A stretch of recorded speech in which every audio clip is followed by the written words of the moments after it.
Councilmember Fisher. Yes. Councilmember Knight. Here. Councilmember Michelle. Present. Councilmember Smith. Councilmember Chow. Yes. Mayor Theo. Here. Item C is approval of the meeting minutes. We have three sets of meeting minutes to approve this evening. The city council work session on March 24th, the city council work session on March 26th, and the regular city council meeting on March 26th. Move those. Moved by Smith. Thank you. Second by Knight. Thank you. Mr. Smith, any comments this evening? Yes, on the regular,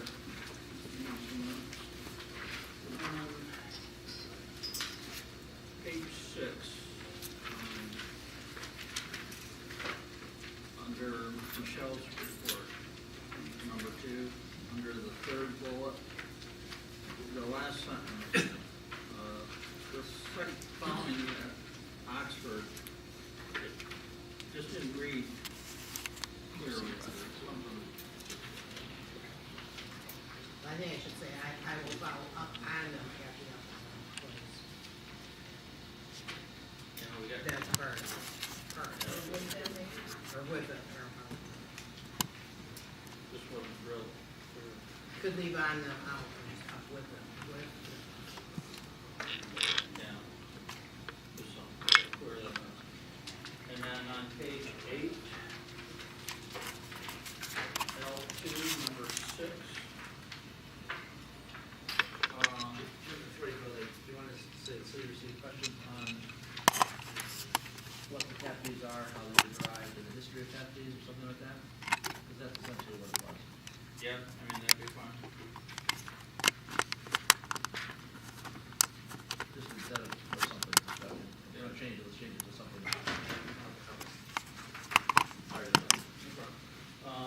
Page 8, 2, and then item number 6 in the conditions.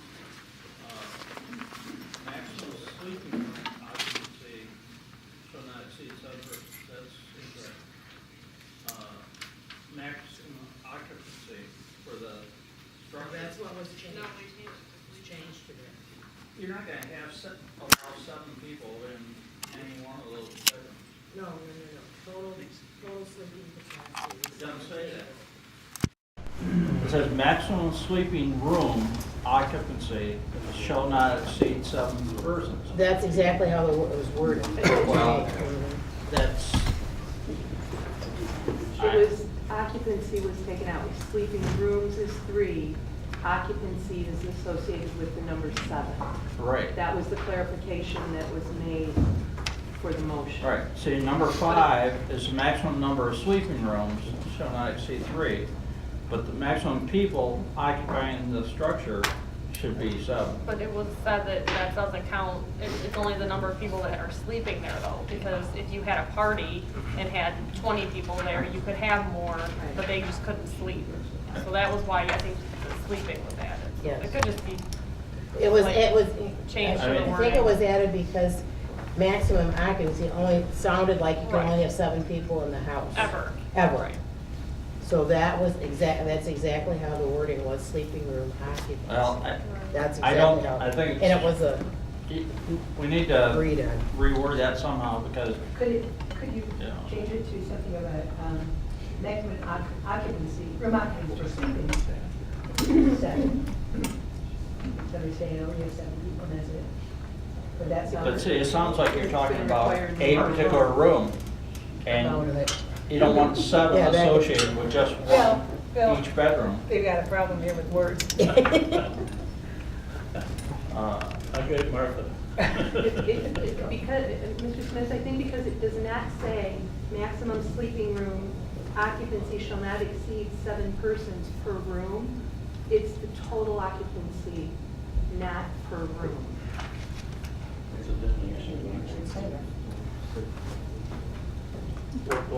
So what would the harm be in saying the total sleeping room occupancy shall not exceed 7 persons? Nothing? The way it Is that acceptable? I don't know that that's different than what it says, Jim, but if the words mean something different, then. Yeah, because Zach, jump in. adding the, the total for the 3 bedrooms can't exceed 7. This, So you want to say the total maximum sleeping room occupancy for all 3 bedrooms should not exceed 7 persons? for the 3 bedrooms combined, Okay. because the idea is, you're not saying, you're limiting it to 7 for each bedroom. Yeah, okay. The thing we have to remember is, one would need to do a new motion in order to do that. I know. 2, occupancy, per the way we've set up the text amendment, is predicated on the International Property Maintenance Code, and some rooms may not allow 7. It may be even less. Right. So it's not, I don't think it's anything that you have to worry about. Okay.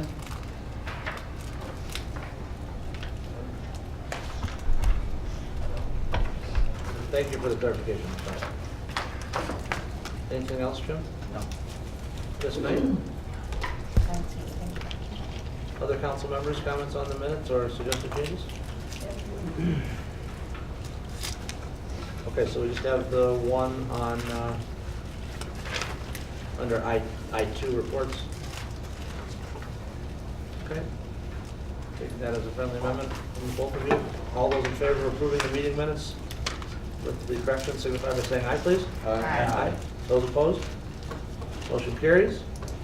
We have no prearranged participation this evening, so we're down to approval of the agenda. And I would just like to ask a question, whether we need the closed session or not. No. I think it's updated with one question. Okay, so if the maker could take that into account, please. I'll move you approve the agenda as amended to remove closed session.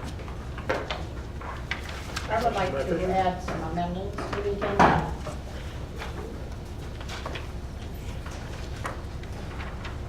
Let me ask if there's a support for the first motion. Okay. Support by Smith. Okay, discussion? Yes, I'd like to add 3 amendments to the agenda. I'd like to amend O, closed session, to include discussion about potential purchase of property. I would like to add, under L, new business. After LB, I'd like to add a motion for the city to build a new fire station within the city limits at a location other than the current fire station. And I'd like to add a 3rd amendment, new business, under new business number 2, proposal from Partners in Architecture, move L2 to follow the previously had motion. Okay, so let me just make sure, you're asking for a friendly amendment. The first friendly amendment is that you want to change the closed session from dealing with pending litigation to purchase of property, Purchase of discussion of property, purchase of property. The second amendment is, okay, you're passing these out, this is helpful, thank you. You got one, Courtney? Oh, wait, send one back, please, so the city manager can see what.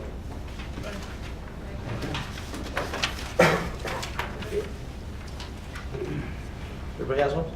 The second amendment is to add the following motion after L8. Hold on a sec, okay. Motion for the city to build a new fire station within the city limits at a location other than the current fire station, okay. And then, So we're gonna make that okay, then you want L, it's considered- move L2 to after, okay, to follow that one, Correct. Yes. to follow the new L8. Okay, I think I understand that. So let me ask you first of all, are those acceptable to Ms. Fisher and Mr. Smith? I'm going to pull out. Well, if they're not, then they're not friendly amendments. That's right. I'm. And we'll I vote, we'll wasn't vote on, here. is there support? Okay, I that's was all here right. last meeting, I just would like to just withdraw my motion. Can I do that? You can? Yes, Okay. thank you. Okay, so then we'll go with your motion as a prime motion then, Okay. to amend the agenda to include what's been passed out, the 3 amendments. Is there support? Support by Cousins, okay? Do you understand what's going on? Yeah. And I'm including that number 2 as L9. That's how I would Correct. put that in there. And then we just And L2, It just comes right moves down, yeah. Yes, Yeah, move L2 to that's- I that. got it. How, what exactly then is 9, how does 9 read? If there's to consider a motion to build, or if you want this particular motion, what? Well, I think L9 is just, new fire station. That's, and then the motion itself will come out of that. think we just gotta briefly say that, right? I don't think I have to put the details as to what the vote. This is the way we follow it here, right? Excuse me, what, Donna, what don't you understand about Well, what? it says motion for city to build, so I'm assuming that there's some kind of formal motion someplace that's gonna be put here. Usually we have consideration of motion to do blah Yeah, or whatever. what? So I'm just trying to figure out what- what that is. I think what they're trying to add is new business item L9, which is a consideration of Mhm. a motion for the city to build a new fire station Okay. within the city limits at a location other than the current fire station. Okay, we'll go for it. Is that correct, Ms. Knight? That's correct, thank you. Got it, thank you.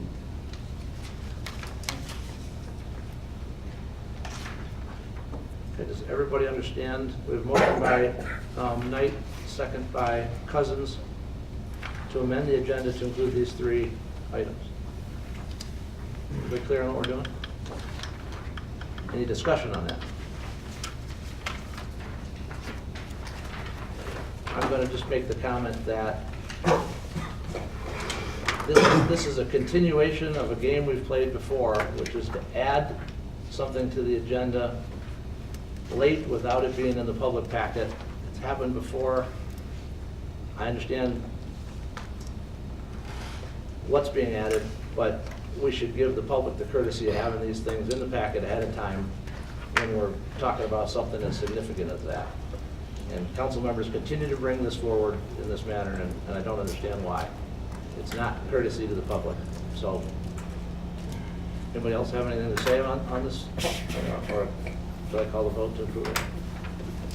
I don't like that stuff in the last minute either, so. Okay, all those in favor of approving the agenda as approved, signify by saying aye. Aye. Those opposed? Aye. Nay. Okay, so 5-2, we have an agenda, which is good.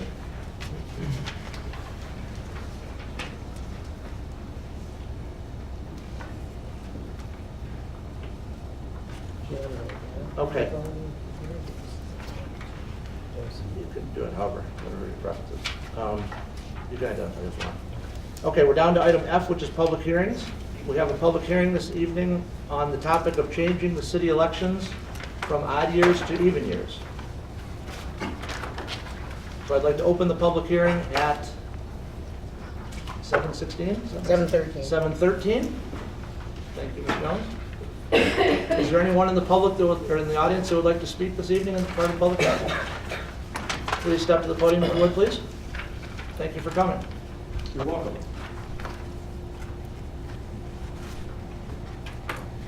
You're supposed to ask my name and address? Please give your name. Yeah, please state, I figured after all these years you do, but please state your name and address for the record, sir. My name is John Hanson, and I live at 7880 Fifth Street in the historic old home in the heart of historic Dexter. What I'd like to do by way of the hearing here is to read a letter into the record that is the letter that was sent to the council in December. And so the clerk doesn't have to get too excited to have a copy for her. And I do this really for the benefit of the community and the mainstream media here present. This letter is dated December 4th, 2017. 4 years ago, when the Dexter Charter Commission was developing draft language for the new City of Dexter Charter, it was our clear recommendation that the city use even-year elections for council and mayor. The reasons were simple. We are already on an even-year schedule. The turnout is better in even-year elections. The recent election at that time before council was a 30% turnout, which actually is pretty stunning for an off election for a small thing like that. Whereas last year's general election, the turnout was in the 60-70% range, so double the turnout in an even-year election. Cost is also a factor if there are no other issues on the ballot. Our legal counsel at the time informed us that we were required by law to specify odd-year elections. In fact, the proposed charter submitted by Jonesville at about the time we were doing ours was rejected by the state for specifying even-year elections. It turns out the advice of the legal counsel was correct, but incomplete. We were required to include odd-year elections in the charter, but the new city council could then switch to even-year elections by resolution, if they so desired. This option is clearly spelled out in law. If we had all this information back then, we would have complied with the law for odd-year elections, but simultaneously, at the same time, issued a recommendation that the new council resolve to switch to even-year elections as soon as they could do that. The switch will require some adjustments. In fact, you've been through that historically. Since all current council members and the mayor have now been elected for 4-year terms that expire in odd years. No doubt there's some process specified for this transition, and we can just look to Ann Arbor, who recently is going through a similar adjustment. We know that as a charter commission, we no longer exist and we have no authority. The people voted us out of office when they voted the charter in. So the recommendation to switch to even year elections is just that. It is a recommendation. But the recommendation comes with the unanimous support of the group of citizens who were elected to make such proposals. Jack Donaldson, a valued member of our group, has passed away, so there are only 8 of us now who join in urging you to consider this issue.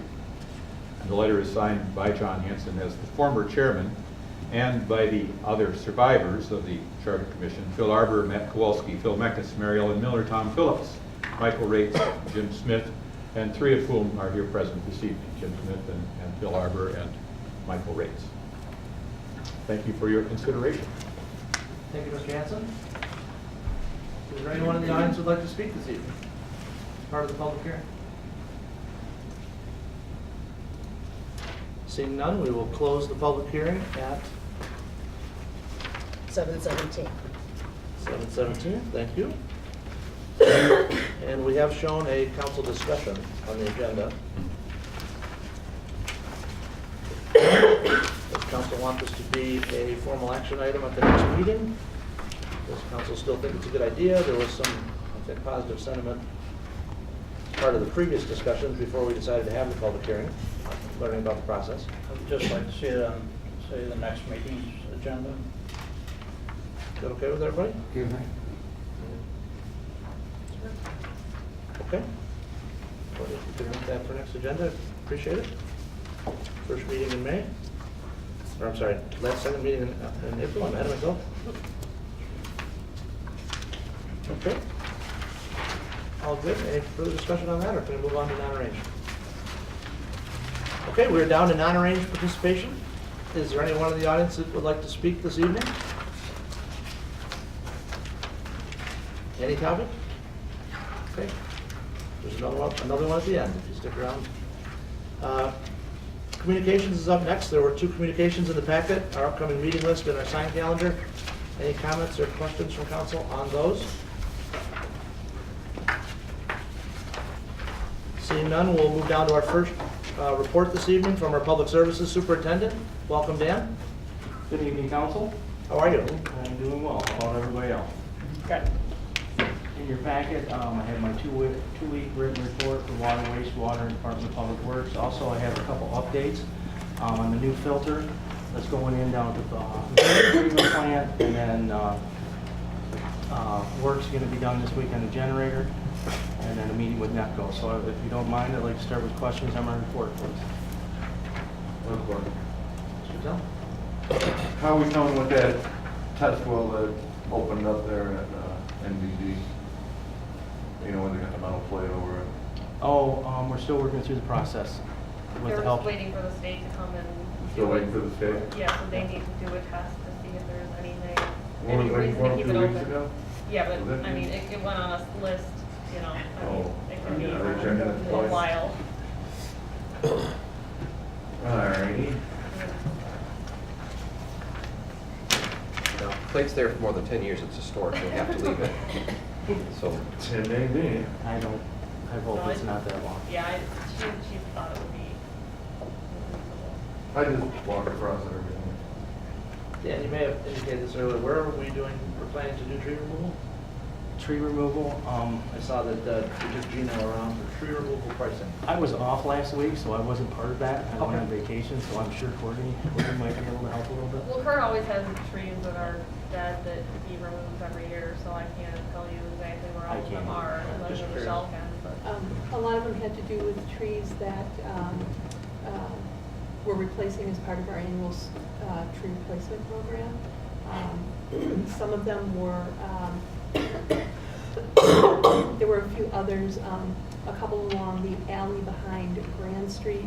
A resident had one of them checked and they're dead. One is on her property, one is on the city's property. There's one at the corner of Baker and Forest, if I remember correctly, and another tree on Ann Arbor Street, so. And Cushion Court was the other one. Thank you. You're welcome.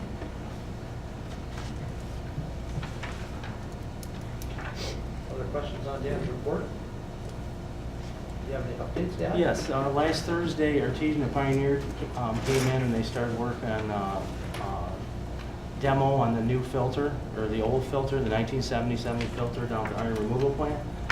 They started on that Thursday. Late Thursday, our new filter arrived on a semi and we offloaded that.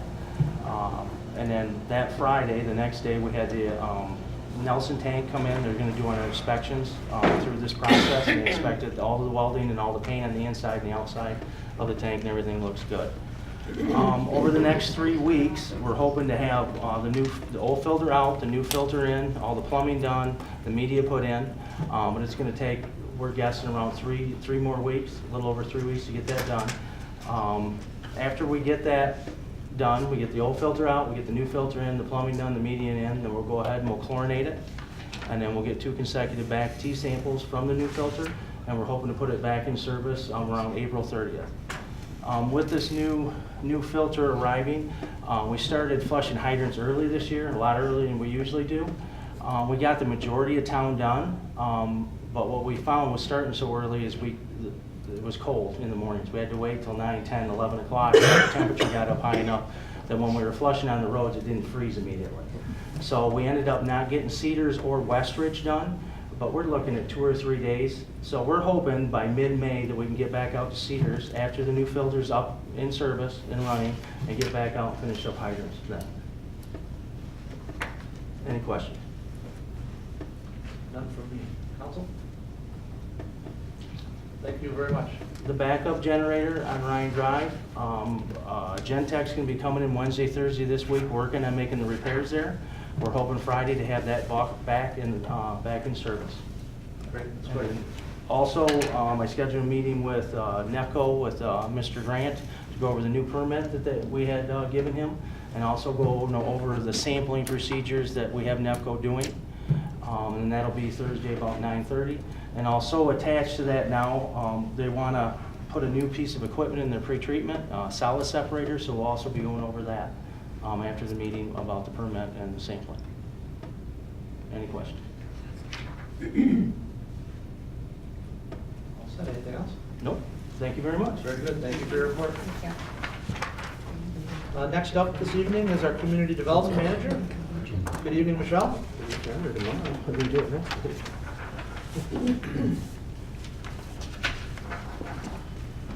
Good evening, council. How are you this evening? Good. Excellent.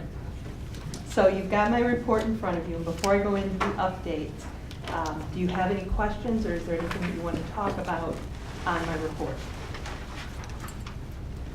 And you do have in front of you the information that goes along with item number 6, the Hafner landscape screen. So I have a question on that. Yep, go ahead. Obviously, we committed to doing a landscape plan there. I guess, is there any thought in getting another friendly bid or a second or third friendly bid from other local people? We can. The reason we just went with Superior is that's how we've always done it in the past. We've just used whoever our contractor was. But if council would like a bid from someone else, we can do that.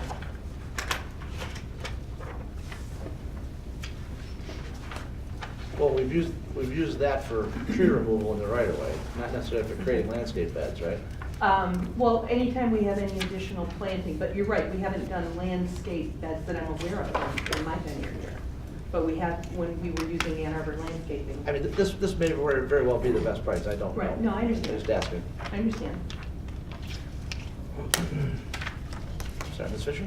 Were you surprised at this? I'm sorry? Were you surprised this was so low or so high, or that this is about right? What I was surprised at was the thoroughness. They are very responsive when you explain what it is you want to do. They met us on site. we walked the site, they measured the site. Dan had mentioned that in certain areas, for instance, that berm area, to put trees in there, that's not just soil, that's not just virgin soil. It is compromised, not environmentally.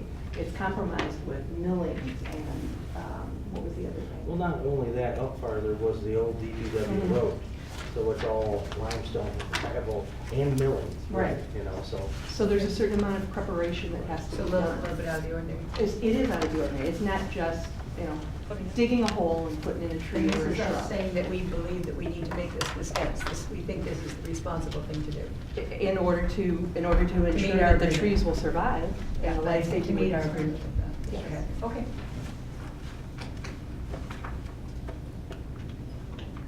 Thank you. Other council questions on Michelle's report? Michelle, any updates? Yep, Anything else? so let me find my little sheet here. So, the Grandview Commons, we had the pre-con last Thursday. So they have got their zoning compliance, we have all permits in, all escrows, performance bonds, et cetera. And one of the things that Mr. Brower had identified is that he's going to be taking down the remainder of the industrial building as well as the house on 7961 Grand. He'll be taking those down, or wishes to take those down in May. Excuse me. So he'll have to do another zoning compliance for the demo and get that from the building department. So right now what he's working on is the utility disconnections. And once he's got all that taken care of. So the whole thing's completed, The whole thing's coming down. So, That's great news, all right? it is. Marvelous, I can't imagine having some of those houses there with that thing stick there, but I think that's why he's moving his part. But You're not gonna miss it? Lord, do I know. I mean, if I don't want it, I know it, we got out of here, yeah. So he has also asked that the city reach out to the property owner of the house that immediately abuts the southern property line where the duplexes will be, because that house is well, the yard especially is in pretty bad shape. Excuse me. Pardon me. So, taken some pictures. I have had a conversation with the people who own the property. I've got the supervisor's name, and we'll send out a letter and ask them to clean up the site. And, It's bank owned. it's bank owned, so, Okay. yes. So that's all the news on Grandview. We had a meeting this morning with a potential, another brewery. It's a rather unique one, beer and tea they make, so. Beer and tea? Beer and tea. That's what I thought you said. So, Things like bottled tea blends and that sort of thing? Mhm. Okay. So they are looking at the property out on Joy Road, the 7275 Joy Road. Excuse me, not taking the entire building, but a portion of it. And so we went over what are the things that he needs to be considering that he's not currently having to consider right now, because he is such a small production, has small production levels in this current facility. So we've made some contacts. We're going to connect him with Michigan Department of Agriculture.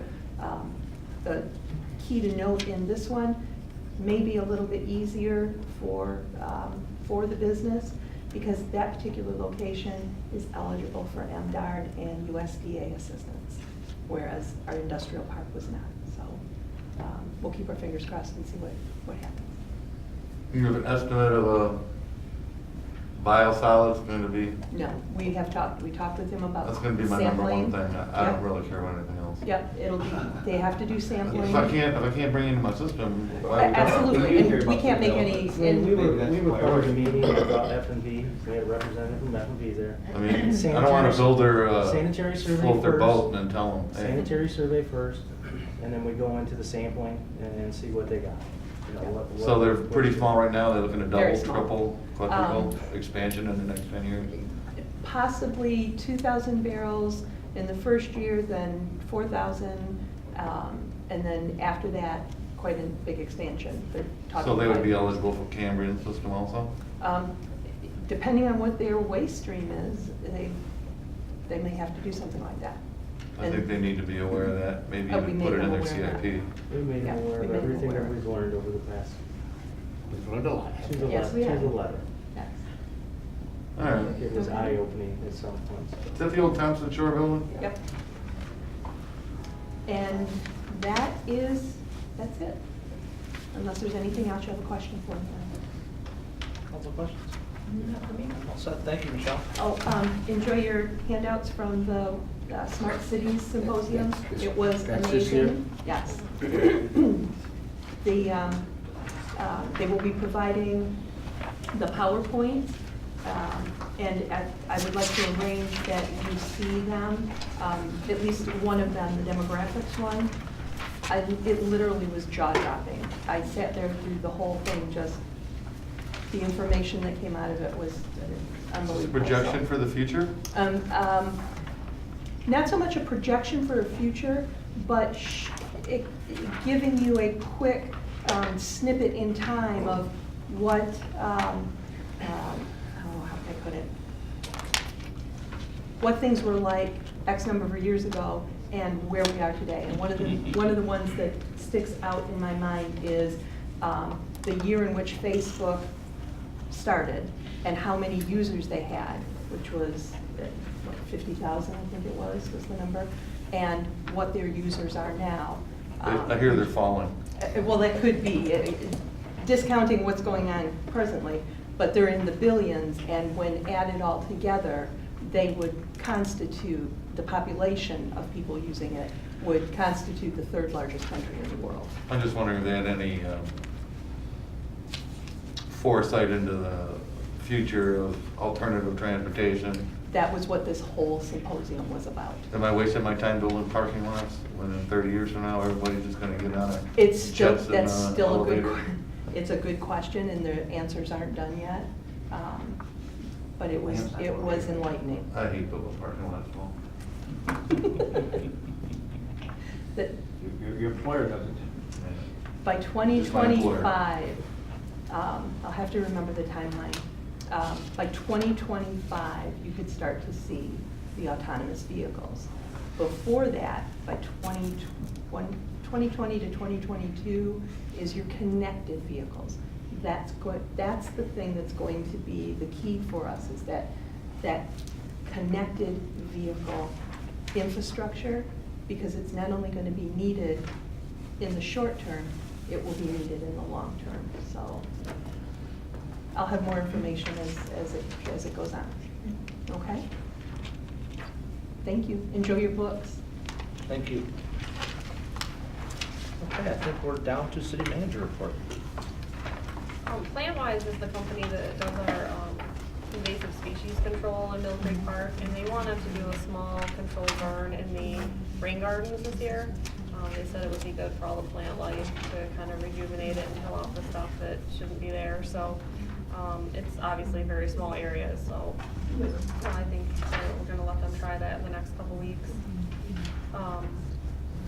Dexter shops, that appeal, it's either going to get dismissed by the other side, or they're gonna let us have it, they're gonna file an extension to file the pre-hearing statements, so there's really no action needed on that. Hopefully they end up just dropping it. But I should know that in the next couple weeks. Our appraisal is done, it just needs to be finalized to be submitted, so we don't really have a lot of work to do on that, but hopefully it just ends. The Lions Park sign, we wanted to ask about that. So the Parks Commission's been working on designing the sign, which would be similar to the Peace Park sign. And Justin had asked for quotes from many different vendors, but only got a response from one for $7,700, and the budget for the sign was $8,000. So we just wanted to know if council was comfortable with that, or whether you want us to, try to get some more people to bid. It's not greatly over the $5,000.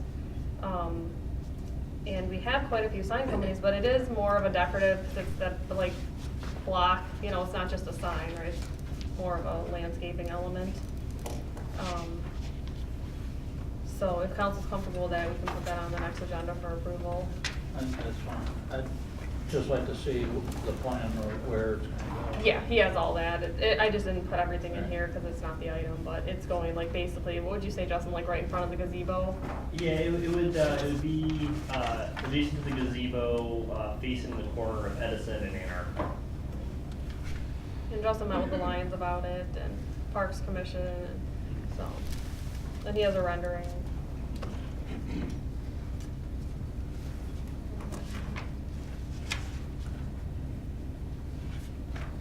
That's about it.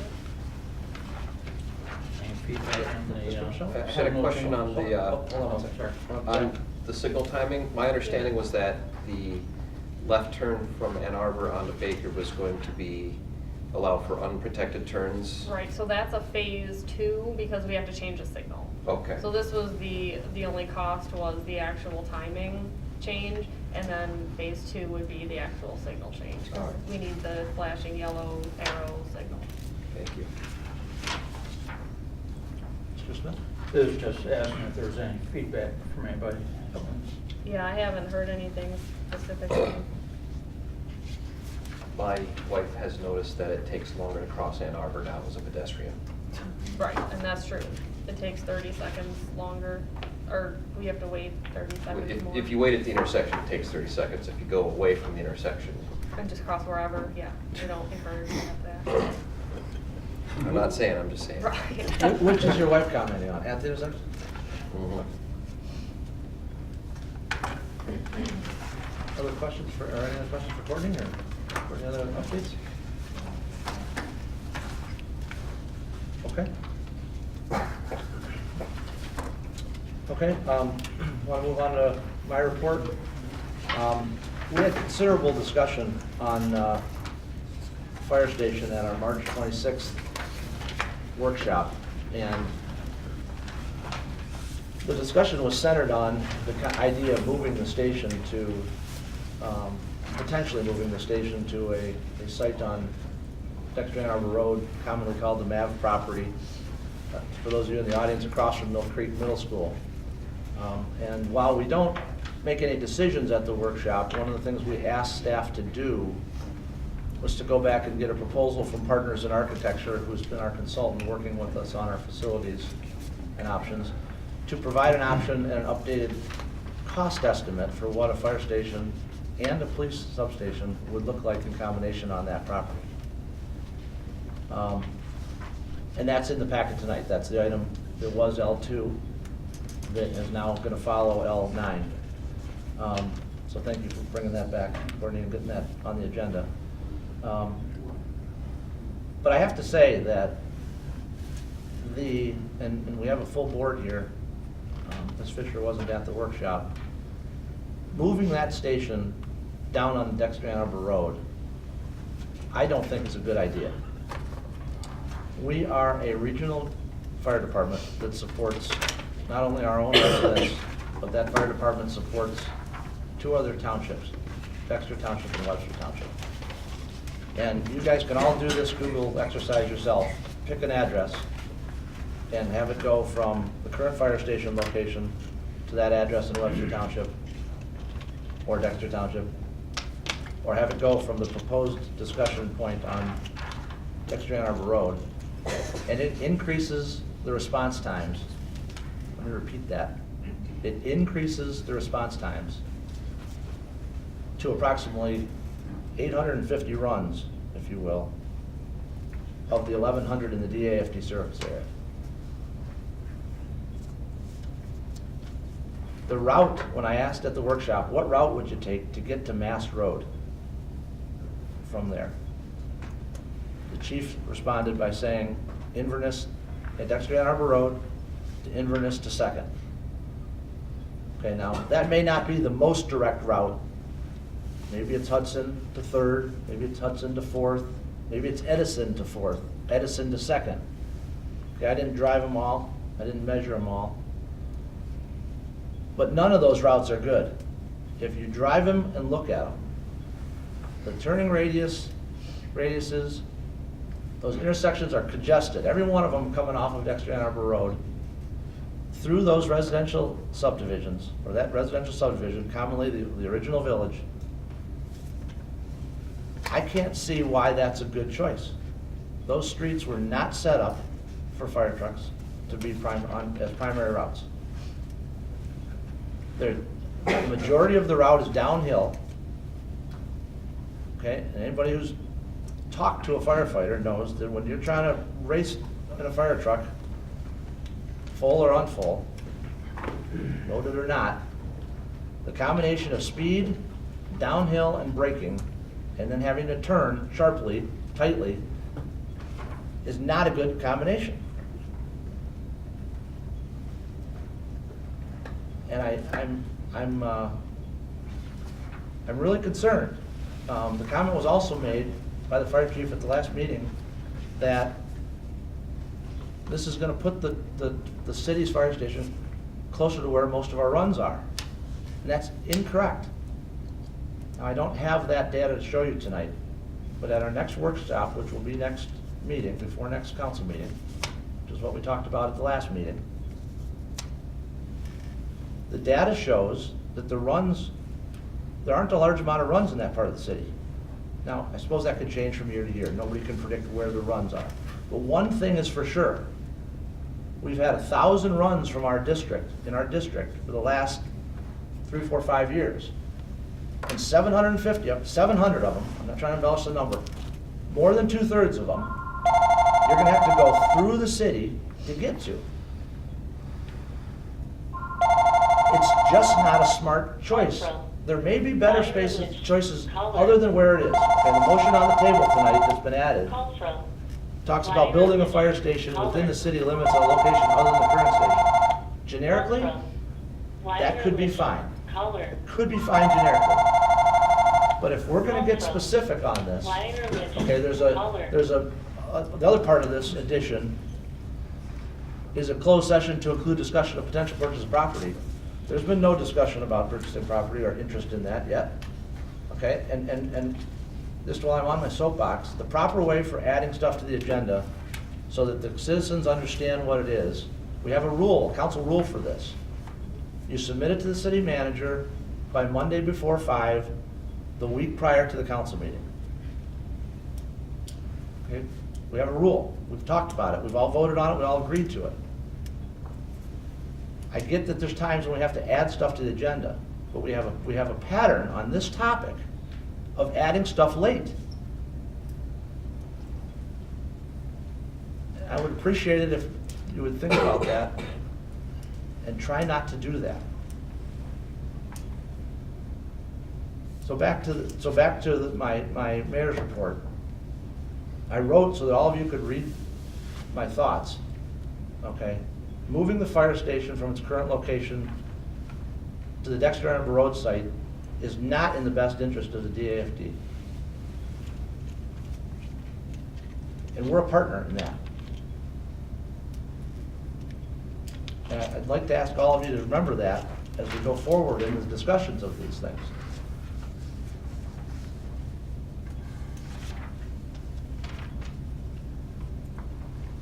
I did something else that I want you all to know about.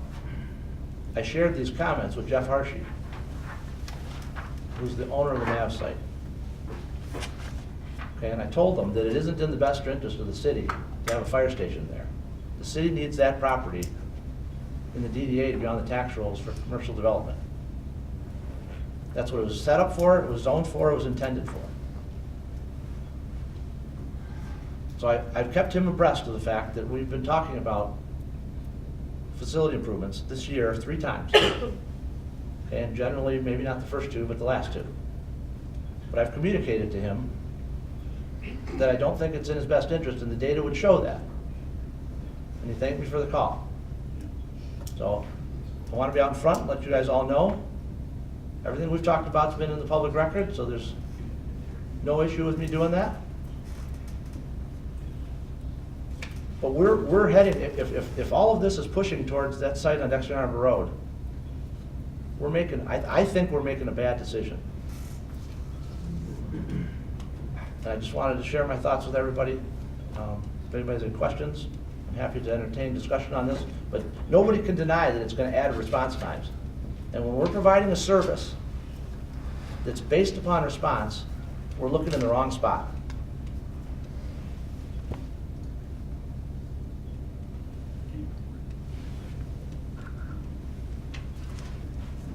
Mr. Cousins? Well, I have a number of things to say. First of all, the opportunity to provide the motions that were presented this evening basically were generated by this document that you placed in front of us. So there was no way that we could have responded in time to get it on the agenda because this came out on Wednesday and that was past the due date. So for the time there, now we could have maybe sent this out yesterday or the day before or even today, but time didn't allow that. But Paul, these are new business items that are different motions, they're unique. Specifically, the second one is a unique motion. It may be in response to what I said, but then you should have it wait till the May meeting. You should give the public a chance to know that a consideration item is being placed on the agenda. That may be in your opinion. In our opinion, what happens is it seems that there's delay all the time. And so, from your position, sometimes referred to as a bully pulpit by others, that you have the opportunity to put in a newsletter what you want to put in it. You have an opportunity to put in these thoughts here. The six of us have no space or opportunity for that other than this meeting right here and to do what we think is right for the city. And that comes at sometimes a different way. You could follow the rules though and do it on a Monday and put it in. I mean, you could have, you knew we were gonna have a workshop next meeting. And we talked about last meeting, we'd have one of the meetings in April. And I said I'd like it to be the second meeting. Everybody left the meeting very clear. All you had to do was say, I'd like an agenda item, not add it without the citizens knowing. Well, as I said, this is a response to your comments, and that's what you've asked me to do tonight. You said, does everybody have any thoughts? So that's what I'm doing. So if you'll give me some time to finish, I'll be glad to do that. Fair enough. The first statement you have, you said, I have given a lot of thought and time that took place that I'd like to offer the following comments. It almost seems that the rest of us have not given a lot of thought and time into this. We have spent a lot of time doing this. There are people in this audience that know we've spent 20 years. There are people in this audience that knew that were the mayor at that time when we started the discussion on the fire hall. And so it's been a long, long time in this community to deal with this. And so you're not the only one that has had a lot of thought in this process. And I think that my thought processes and the time that I spent with it either in previous councils or on the facilities committee have had an opportunity to look at the facts and the issues and make a decision. Out of the 6 items that you listed, you do refer to the run times. I understand that. I've had discussion with 2 of the people that are on the fire board, and they understand that as well. These are people that represent other units of government. The DAFD has never, ever interfered or suggested where a fire station is to be built. Not in Dexter Township when they build it, not in Webster Township when they're going to build it. They have never interfered with another unit of government in that process and making their determination of where they build the fire hall. And I don't think they're going to involve in this discussion and this decision either.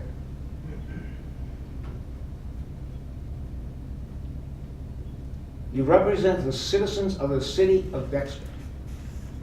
Yes, you were appointed as a member representing this community to the DAFD. And the DAFD didn't elect you to represent them. The fact of the matter is that by placing a new fire hall in the area that we're talking about services more with a shorter run time in the city than the present fire hall does. It's closer to the schools and it's closer to the industrial park. By placing the sheriff's department with that, it allows for response time to schools in a much shorter time than it is now. And God forbid that we have a disaster at any of our schools, as we've had in other schools in this community, but I would dare to say that I would rather have it there for that space than where it is now. And it says, I know a couple of members seem anxious. I don't know what a couple is, but I always thought that was two. I think there's more than a couple that are anxious to make improvements to our fire station. I concur that we need to make a few improvements, it says. A few improvements?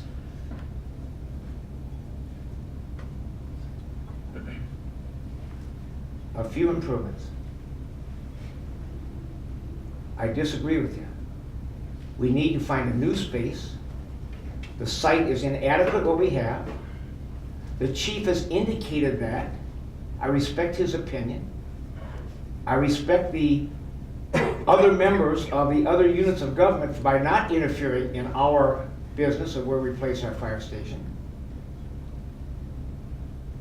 And I think that we can make a decision to make one that is for the future of Dexter, not short-sighted, that builds a partial station that's going to be there for a short period of time and then we'll have to build a new one someday.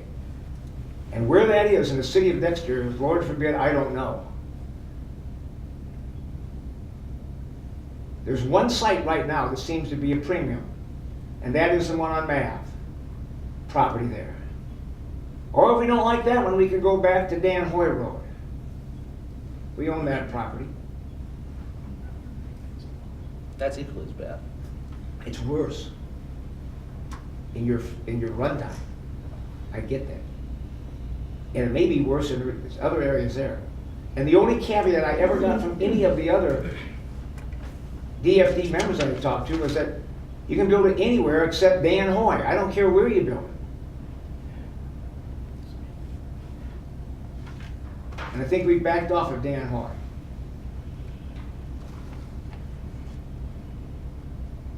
And so as much as I respect your opinion, I disagree with it 100%. Fair enough.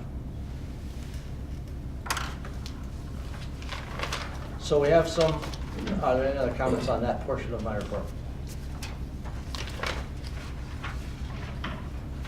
Okay. So we have our city manager review workshop coming up on April 11th. It's 2 days from this evening, Wednesday evening. That is at the library, if I remember correctly, 6 o'clock. Okay. And then a week from this Wednesday, we have our third public meeting on the 3045 Broad redevelopment project. We've had really good attendance at the first two. If you haven't been to one, please come. Your input is welcome. The discussion has been good. I think you'd find it a good use of 2 hours. It's at Mill Creek rather than Creekside. Okay, thank you, Jim.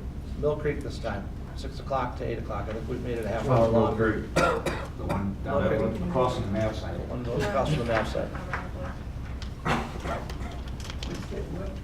That's a good location for which? The Broad Street, 3045 Broad, yeah. Okay, yep. Okay. Any other questions for me?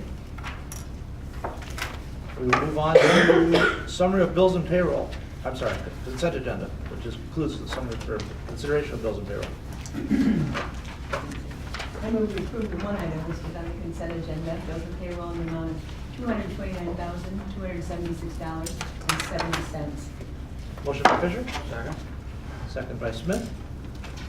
All those in favor of approving the item on the consent agenda, signify by saying aye, please. Aye. Those opposed? Thank you, motion carries. We have no old business this evening, so we are down to new business. Item number 1 is discussion of the economic development strategy Michelle, I'll turn this over to you, if you would, please, to introduce our guests. Thank you. So as you will recall, we've been working for about the last 9 months on an economic development strategy. We went out for an RFP for proposals, got back some very strong proposals, 4 or 5 of them if I remember, and we selected HWA Analytics and the Bonner Advisory Group.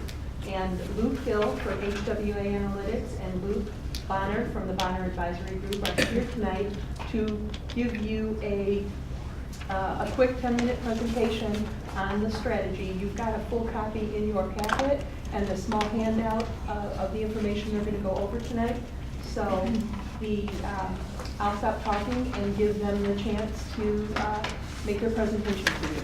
Can you just, this is just a summary at the end of everything for that? It doesn't fit in anywhere, space in here, it's just a summary? Yeah, this is what they're going to go over with you tonight. Okay? Luke, Kim? Thanks, Good evening. Good evening. My name is Kim Hill. I'm with HWA Analytics, and I've partnered with Luke Bonner. There he is. We're here to, in your packet is our final report from this process, and I just want to thank you from the start to say it's really been a pleasure to work with the City of Dexter on developing this economic development strategy plan. There's been some great involvement from the city. We really appreciate the involvement from the mayor, from the city manager, and especially the community development manager, Michelle, who's been involved very closely in this process all the way along. She's been like our third, well, a member of our team. So that's been, it's been great, and it's been a very good process going through. We really do appreciate all the input we've received from you. And we'd also, in absentia, like to thank a couple of partners that helped us on this. Luke and I, HWA and Bonner AG, we'd like to thank our partners, MC, which is based in Moscow, Idaho. They did a lot of the data analytics that are in the report. And I think some of you maybe met one of their representatives, Olivia Metz, and then Debbie Mank also works there. And then Great Lakes Growth Works out of Ann Arbor, Michigan. Phil Roos and his partner Stevie Hanna. They were very instrumental in running the all-day consensus session that we had, and some of you attended that. They helped us with the electronic survey and in interpreting some of the results and the like. So just a little bit of background on the report, and then Luke's going to talk about the handout that came in your packet. I'm going to frame it up for him, and then he's going to go on. You know, we've done a number of these studies and helped communities out, strategizing and the like. And we have like a basic, the basic guide that we go through. We want to seek input on some broad-based questions using responses from those to guide our entire strategy planning process. So those broad questions that we're coming in with are: what does the community do well? What does the community want to become? How can the community get there? And what are the available tools and assets that will help the community reach its goals? So we keep asking ourselves that through the process. Our team, you know, when we finally start rolling up our sleeves and getting into this, our team has been impressed throughout this engagement with the high quality of life for residents and businesses in the city of Dexter. When we looked at it real closely, we didn't feel there was anything that was, you know, broken or that had to be immediately fixed. We think the city is starting from a very high baseline comparatively to other cities and communities. Rather, we think there are some aspirational goals that the city can pursue to add to the already high quality of the city. Some of these recommendations that Luke's going to walk through are complex and may take substantial time and effort to accomplish, but all of them are aimed at strengthening the functionality and enjoyment that you already realize here in the city. So during this process, we've heard from the business community and city representatives, compiled economic and demographic data, and held interim meetings with the staff, and Michelle, and I think we've come before council a couple of times, to discuss what we are hearing and finding, all of which helped shape our report and the recommendations that came out of it. Meeting with and surveying the Dexter business community was a great process. Business owners truly care about this city, and they were frank in their praise and in pointing out what could be improved. And we hope we've captured that in the report for you.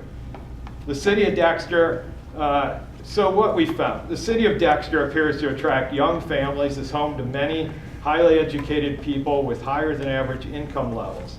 This is a result and benefit of Dexter being located in close proximity to the city of Ann Arbor with its emerging tech industry and the University of Michigan, which puts you in a fairly unique place as far as other communities. Just having a major university like that tends to have a big spillover effect, as you all know. Because of these factors, we're proposing the city begin a campaign to market and build itself into a tech and lifestyle hub with a small town feel. The city can do this while retaining and building on the current quality of life, values, and the central character of Dexter. Taking this vision into account, and as a result of the overall process, we've compiled a series of recommendations that align with the input and feedback we received from the city, local businesses, and data analyses. Before I hand it off to Luke, I'd like to offer that we are available for further discussion, brainstorming, and consultation on any facets of this strategic plan. In other words, if questions pop up after we're not engaged in this process with you anymore, feel free to give us a call. You know where to find us. We're happy if you want to, if it's just a question on the phone, you want further explanation on something, you want to do if we can contribute to anything in any way, we're happy to do that. And you certainly know how to get a hold of us, so please feel free. And with that, I'm going to hand it off to Luke, and he's going to walk through our recommendations from the report. So once again, thank you very much. Thank you. Good evening, Mayor and City Council. Good evening. Even though Kim and I are partners on this, we didn't coordinate the sweater blazer look tonight. Just kind of happened. So that was not part of the menu. So again, Kim went over a lot of things clearly that I share the same sentiment on.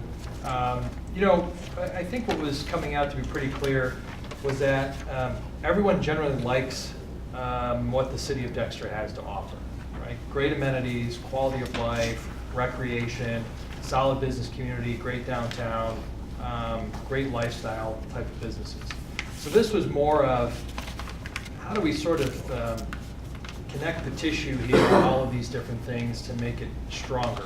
How do we go from point A to point B without really compromising the culture and the character of the community and the way it's been built and the way it is today? So our recommendations are looking at ways that the city can become the connected tissue between all the different assets in the community, from great tech companies to great lifestyle companies to great recreational opportunities. And here's essentially some recommendations that we've come up with to suggest that these are ways to do that. The city has a burgeoning sort of arts and culture asset to it that's really popping up. And I'll point out Encore Theater, I'll point out Northern United Brewing Company, the Dexter Cider Mill, and as a result of that, one of the things that Michelle talked about tonight was another brewer for beer and tea. I'm not sure if you put the beer and tea together. I'm sure it's been done. But that's an example of lifestyle, sort of artisan type of business that's starting to pop up more, that Dexter is a nice home to. So if we take the technology companies that are here in the industrial park and even parts of downtown, in your arts and culture that's starting to grow, our first recommendation is to sort of mash them together in what we're calling an Arts and Tech Council. Arts and Tech Council being really sort of the overarching economic development oversight group, with the staff being the connected tissue of those businesses. They need to be very diverse in their representation, and the council is meant to be very collaborative in nature, and essentially take the suggestions of this economic development strategy and oversee the implementation of that strategy. Some of the things that are important, I think, that the Arts and Tech Council can begin to look at, one of them is marketing. Extremely important that the good work that's going on here in downtown, the companies that are downtown, in the industrial park, the private sector leadership, the public initiatives that are going on, that those need to be articulated in a way that are important to both the companies and residents. And that would help attract more visitors into town. It could certainly help attract more businesses into town. But doing that in a much more meaningful and intentional way. Education is an area that Kim and I, as we're doing more projects like this, there's a conversion more of talent in industry than there ever has been before because of a general lack of talent, general lack of skill set in companies saying, where's my future talent pipeline coming from? There is a high level of interest from the school district to become more engaged with industry, and there's a high level of interest for industry to become more engaged with the school districts. And there's a really nice opportunity to implement some programs, some low-hanging fruit type programs, one of which I'll call, Manufacturing Day, where it really is a matter of coordinating your companies in town to open the doors and let students come in in kind of show and tell fashion. So again, merging industry with the schools is another opportunity. Growing your existing business bases, we're calling them target destination businesses, which I've already mentioned.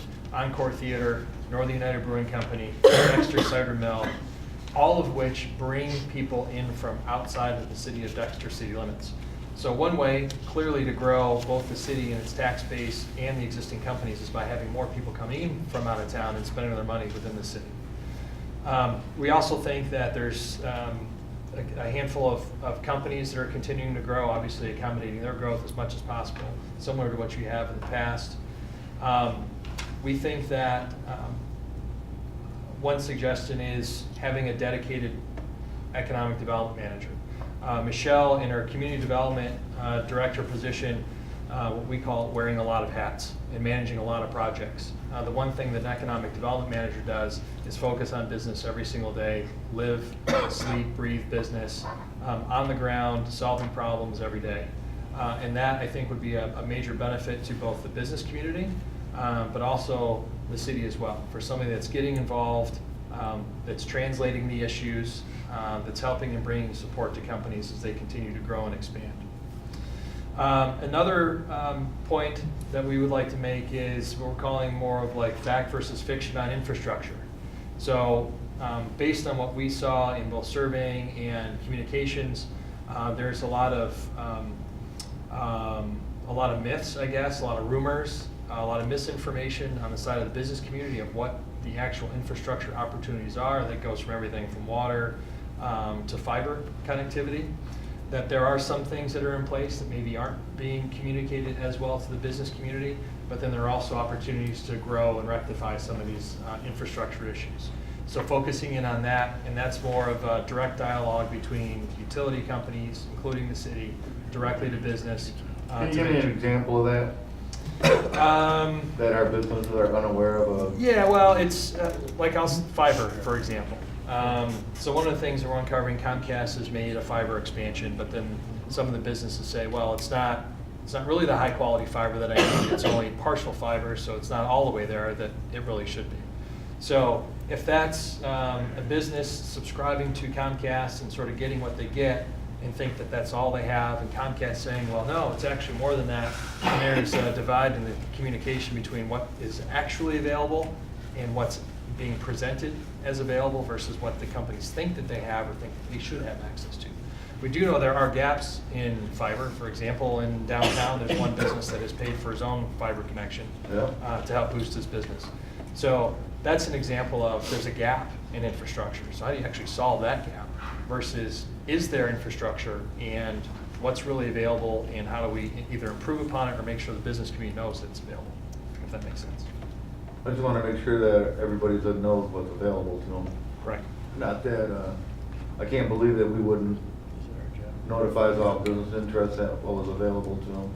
Well, and sometimes it changes, right? So speed of internet changes, there are upgrades that happen all the time. I think that, again, there's not always a communication between business and utility when it comes to that. Energy is another issue. where it's not always reliable, right? I mean, I think the DTE conversation has come up a lot, and a lot of it's been in Western Washtenaw County over time, and I know DTE's constantly trying to improve their quality and reliability of power. Those aren't things always that the business community knows about either, right? Either they've had something happen at their plant where there's a blip in service and it shuts down their dynamometer and their data for their test goes out the window, and that's all they see, versus maybe DTE's making lots of improvements that they need to know about. Or the fact that business just needs to be at the table with DTE, telling them exactly what's going on and what they need so that the proper improvements are actually being made. And you think the local government should facilitate that? It can, doesn't have to, but a lot of successful examples of solving those issues are, again, I call it the connective tissue, where the city, from an economic development standpoint, can be the one that brings those entities together to help solve some of those issues. And those are successful ways to do it. Right. Instead of just leaving it by chance. Let's say. Right. Courtney mentioned last meeting that she's reached out to AT&T to ask where their fiber is. And of course, they ask, well, what address are you interested in? You know, we're looking for a map, right? We're looking to know, how close is it to different places? If you recall, her strategy is she gave them about 25 different addresses all across the city, so that to force them to tell us, you know, where is it, so that we can help them communicate it to the business. How close is it? But it's a little bit of pulling teeth. It sounds like it's a secret, you know. And in this case, it's just funny to me because you think they want to promote fiber, but. Right. Anyway, didn't mean to cut you off. Yeah, no, it's fine. Cut away. Cut away. A few other areas in our, from a recommendation standpoint, is benchmark other communities. And we started to do that in the report. We benchmarked Louisville, Colorado, Middleton, Wisconsin, Fountain Hills, Arizona, and Polk City, Iowa, that we took as similar traits and attributes of the city of Dexter. What are they doing well? What are some things that you should potentially investigate a little bit more of? It's nice, more of like a peer-to-peer thing of, hey, what challenge did you have? We're facing the same thing. Or, hey, you guys did this. You set up a chamber of commerce or something like that, or business committee, and it seems like it's working really well. How can we learn from you? So we have that as a suggestion. And then lastly, we call it business retention and expansion. That sort of weaves through a lot of the other things that we've already said. Business retention and expansion is real nuts and bolts, blocking and tackling type function of economic development, where you are, again, it's going back to this dedicated economic development manager, where you do have somebody who's 24/7 paying attention to the needs of business, and they are very concerned about the health and well-being of the businesses within the community, and essentially trying to do everything they possibly can to pull resources together, pull partners together like utilities, in a way that would continue to help them grow and thrive within the city. So certainly these recommendations, we have 8 of them. Maybe you implement all 8, maybe you implement 1. It's clearly up to you. It has a lot to do with resources and what you think you could benefit from the most more quickly. But I will also say, in conjunction with Kim, that as some of these things are coming together, you know, we are more than happy to sit down and make suggestions of, this is what you should do to get this part off the ground. This is what you should do in order to bring business together on this particular part of the strategy. You know, we would love to be able to help, you know, you guys move any of these things forward. You know, it's kind of a continuation of helping the strategic plan. So I am more than happy to answer questions. I know Kim is also here as well. So thank you. Can I add something? Just as Luke was going through his recommendation, a couple of them, the economic development, business retention and expansion. When I spoke earlier about this sort of overarching tech and lifestyle hub with a small town feel, we think that's a really good opportunity for the city, especially being in the watershed, if you will, of the university. And so, you know, as part of those recommendations, we were we were suggesting that you incentivize some businesses that kind of fall under that lifestyle tech, and incentivize them differentially than just any business, for instance, as a way to, move that along. And then the last thing I wanted to add was the benchmarking communities. The reason we chose those 4, other than them being similar sized and demographics and the like, was all of them are very near a major university. So they're within, 5 to 15 miles of a major university where there is that spillover in residents and incomes and education and the like. So if you have any questions, we're happy to. Or you can always reach us on the phone later, like we said. I was intrigued by the whole report. I wasn't on the council when you first come in, but this Arts and Tech Council, how many people are you talking about? 5, 10, 7, odd number? And does it include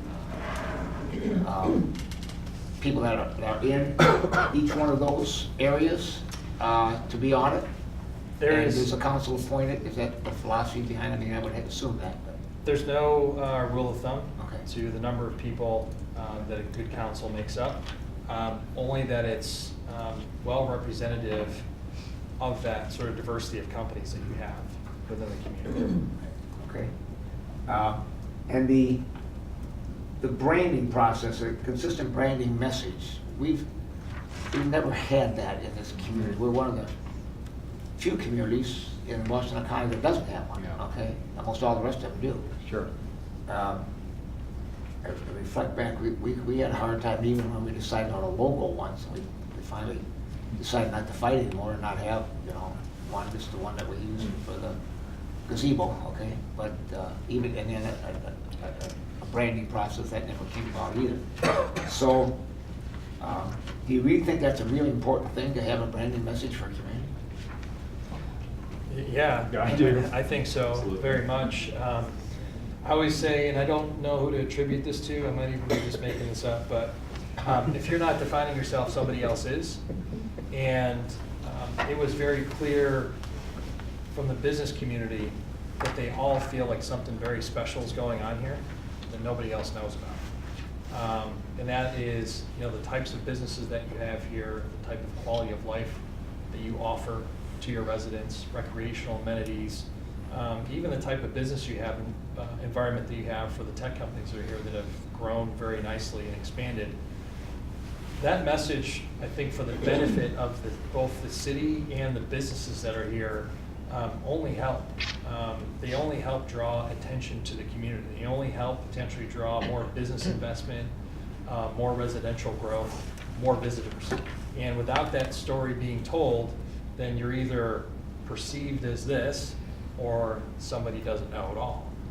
So we do think that's very important.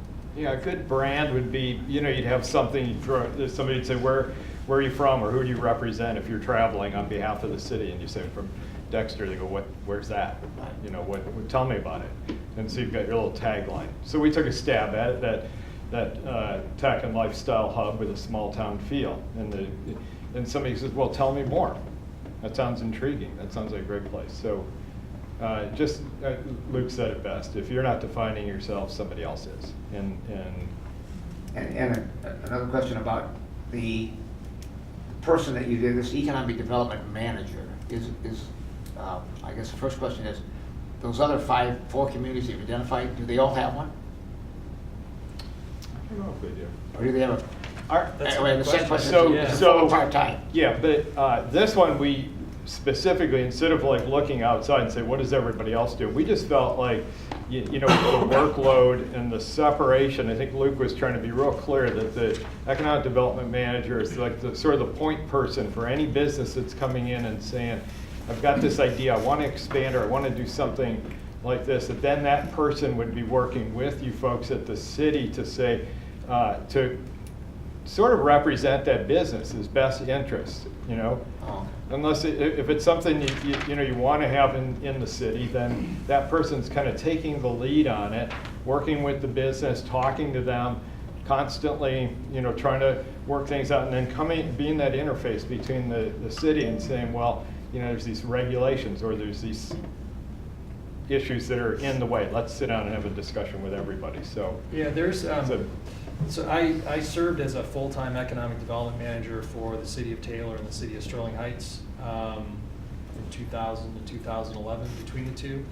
And there is a very distinct difference between, a planning director and a community development director and an economic development director in terms of what their functions are. As the economic development director, my job and only job was to meet with business every day, and that was it.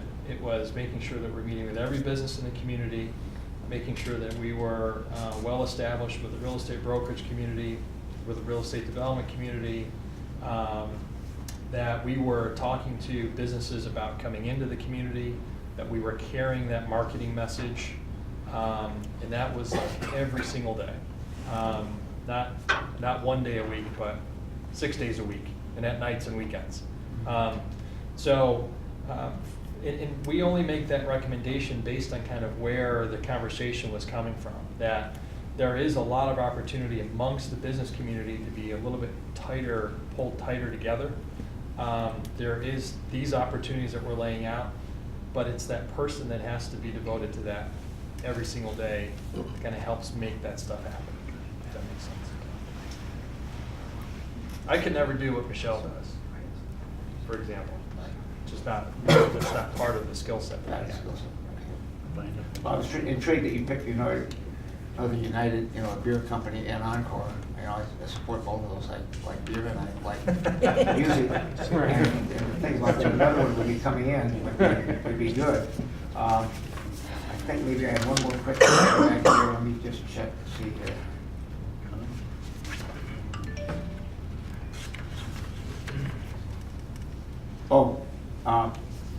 You keep mentioning the university. That is obviously the elephant in the county here, but there are 2 or 3 other units that educational groups that are very, and Eastern is a big, and it does a lot with that type of thing that you're talking about there, even more so in some cases than university. Of course, the community college definitely does, as they relate to all the types of things that relate to these areas here as well. Concordia is a smaller college, but it's there, but I don't think we should dismiss those other institutions, higher education institutions in the process. Agreed. Thank you.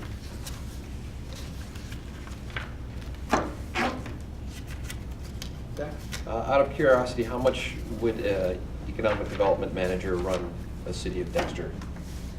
We're not going to have them on salary 24/7, just the 40 hours a week. No, I understand that. Yeah, I think it's got to fall in line with your current structure for managers and directors. I mean, it shouldn't be any different than that. On page 4, with respect to grow existing businesses, target destination businesses, there's a statement, assistance should be provided without delay. Out of curiosity, what sort of assistance aside from throwing a sack of cash at these folks? Assistance doesn't always mean tax incentives. Assistance can mean, a variety of things. Gosh, you put me on the spot here. It wasn't all meant to be financial assistance. It could be any kind of consistent assistance. It could be sort of the ombudsman type of assistance. It could be the connector. It could be almost like somebody who's acting as a project manager for maybe something else that they're doing. The one thing about an economic development manager is they almost are acting as both a business development person and a project manager on behalf of the companies that they serve within the community. So that of assistance and support. People want to know things like, what's the labor market look like? If I came located here, what is my labor pool? So the economic developer has a lot of information at their ready, and sometimes businesses are really in a hurry to get something done, so they'll send a proposal out to a handful of communities that they're comparing, and so prompt reply on a list of factors is really pertinent to the discussion, to staying in the competition, if you will, to attract that business. Are you talking about leads? needs, yeah. So that would be something that right now Ann Arbor Scott really helps us with. Mhm. My turn? Yes, sir. On page 13 and 14, some comparing your fastest growing occupations. It's interesting that you make note on page 14 at the top, only 4 of the top 15 occupations have a median wage under $15. But if you notice at the chart on page 13, 2 of those are at the very top 2 occupation levels. So is there going to be a way for this economic development council to, I don't know if you can even level the field without calling it socialism or communism or minimum $15 an hour. But the numbers alone tell the tale. And I'm sure if I went into incoming and outgoing, I believe a majority of the people that work in these under $15 an hour jobs are actually coming from outside of our community. I'm probably one of the few that don't, just because I happen to live in town. But I'm almost sure everybody who works in the industrial factory come from Grass Lake, Leslie, Jackson, Stockbridge, pretty much like Howell, Flint, and all that up there. So I find it. And that's not uncommon, for any business community. And I understand that. It just stresses me that the people who work here and serve you and do all the menial can't afford to live in town. And I find that disturbing. I see us trending towards a Traverse City or type of thing where none of the laborers can afford to live in town. Or even worse, out west in the Silicon Valley.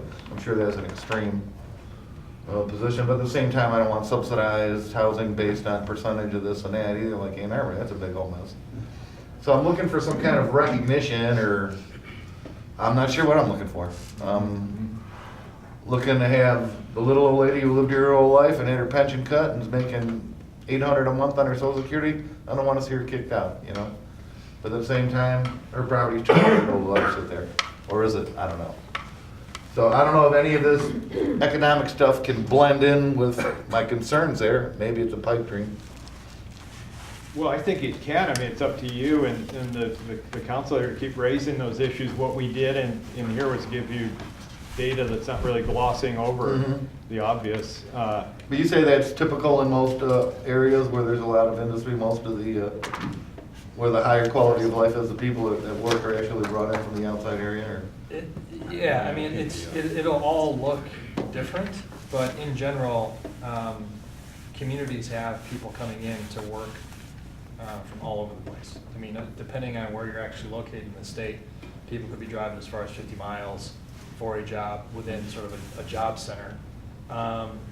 You know, we did another project with the city of Sterling Heights, for example, and their largest growing number of positions were retail salespeople as well, similar to this.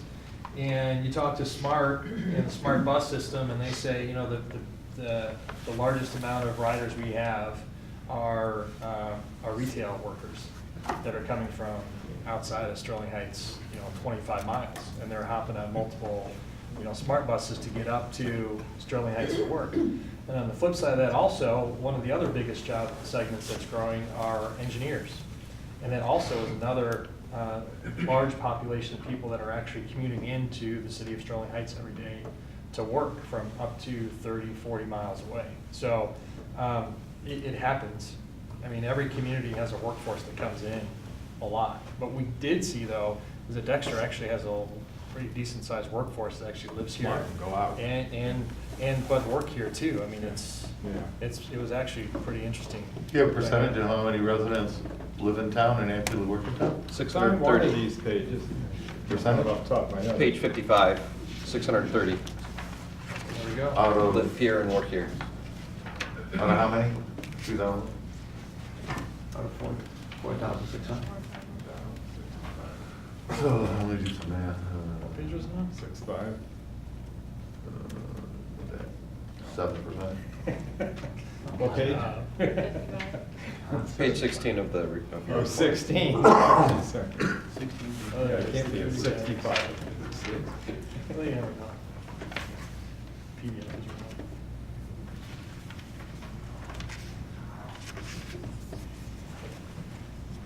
No, it says right here, 92% of all Dexter City residents commute outside the zip code for work. Yeah. So that doesn't mean the other 8% are filling jobs in town. We've got 6,500 people going out of Dexter. Yeah. For work, 4,100 coming Coming in, in. and then 630 just Staying. are both. Yeah. So obviously, then the same goes for your residents, they're going somewhere else to work too. And it's just how the economy works. It's a lot of moving back and forth. It's hard with like retail and restaurants and the like in any city. You know, the city demographics might be very, very high. A lot of high income, you know, or high priced housing and the like, but you still gotta have restaurants and the like in your city. So it is tough for, I mean, we see it in Ann Arbor all the time. People, where do they live? But then there's some legacy businesses. You know, you get manufacturing that maybe has been here for a long time. And manufacturing is one of those industries now, just certainly a lot of manufacturing is the number one factor they're looking for are cheap labor. And so, you know, that's not growing, the wage. The wage doesn't go up, because if it goes up, then the company either goes out of business or moves their facility somewhere completely different. So what's the answer? I'm not sure. Well, if I'm being presented with all this information, I'm just looking to glean what I can to serve my own agenda, as always. Right. No, again, there's a lot of information in there. We don't, you know, you could take. I just thought it was an like you just interesting said. point, Yep. because it was made note that, you know, Yep. 4 of the 15 were under the $15 range, but at the same time, it was the number one and 2 job candidates. Comments? Other council questions? I did have a hand up in the audience, which I'd like to take, but I want to give council members a chance to ask their questions first. I have You have a couple more? just a couple more that I was intrigued that the Park Association was mentioned here, that afforded plenty of spaces for allowing access to local businesses. That's really very important. We talked about the high speed there before. The one that I pointed out to Ray here that it did bother me, and I don't know how to respond to that, was the one that it seemed like there was a concern about the connection to the city and the 31. Page 31, is that it? Page 31. It says, a major emphasis should be made to improve relationships between the city government and the business community. And it seemed like that was highlighted a couple of different times there. And I'd like to have some discussion within the council or the staff on how that can be improved. So these were, you know, in this section that you're in, we're kind of encapsulating the comments that we heard during Yeah, I our get that. But when you hear the comments, and that's good. Yeah. No, I just want to be clear. It's not us that were saying it. They were given to you, but they were cognizant. As I said, it's not part of the report, but not necessarily anything that you find to be correct or anything. Okay, thank you. Sure. I've got that. Thank you. Okay, no, you're welcome. Mr. Arbor? I like the elevator pitch about small town quality of life thing. At what point in your research and your working with communities have you seen it flip, where it's no longer a small town, but it's grown so big it's got a super identity of its own? That's a good question. I mean, I would say, first of all, I think everyone through this process, a majority, let's say, was very comfortable with the way the town was today. And the idea of growth came up a handful of times, but I think the folks that were vocal about this felt really good about, you know, there's nothing wrong with staying the same size that we are. just by becoming a better community doesn't mean you have to grow. Those in growth, meaning more residential, expanding industrial parks, those are sort of underlying in this. They're not specifically pointed out, but I think those types of things are controlled by planning and zoning and master plan, which is another process that's going forward right now. I can't tell you that I've seen something where someone says, hey, let's just stay small, and all of a sudden, boom, they're huge, unintentionally. Although it can happen, but I can't say that I have an experience with something like that with anything that I've worked on. Okay. But I could just add that we did hear during the process some comments where people had said, well, maybe we don't want to grow.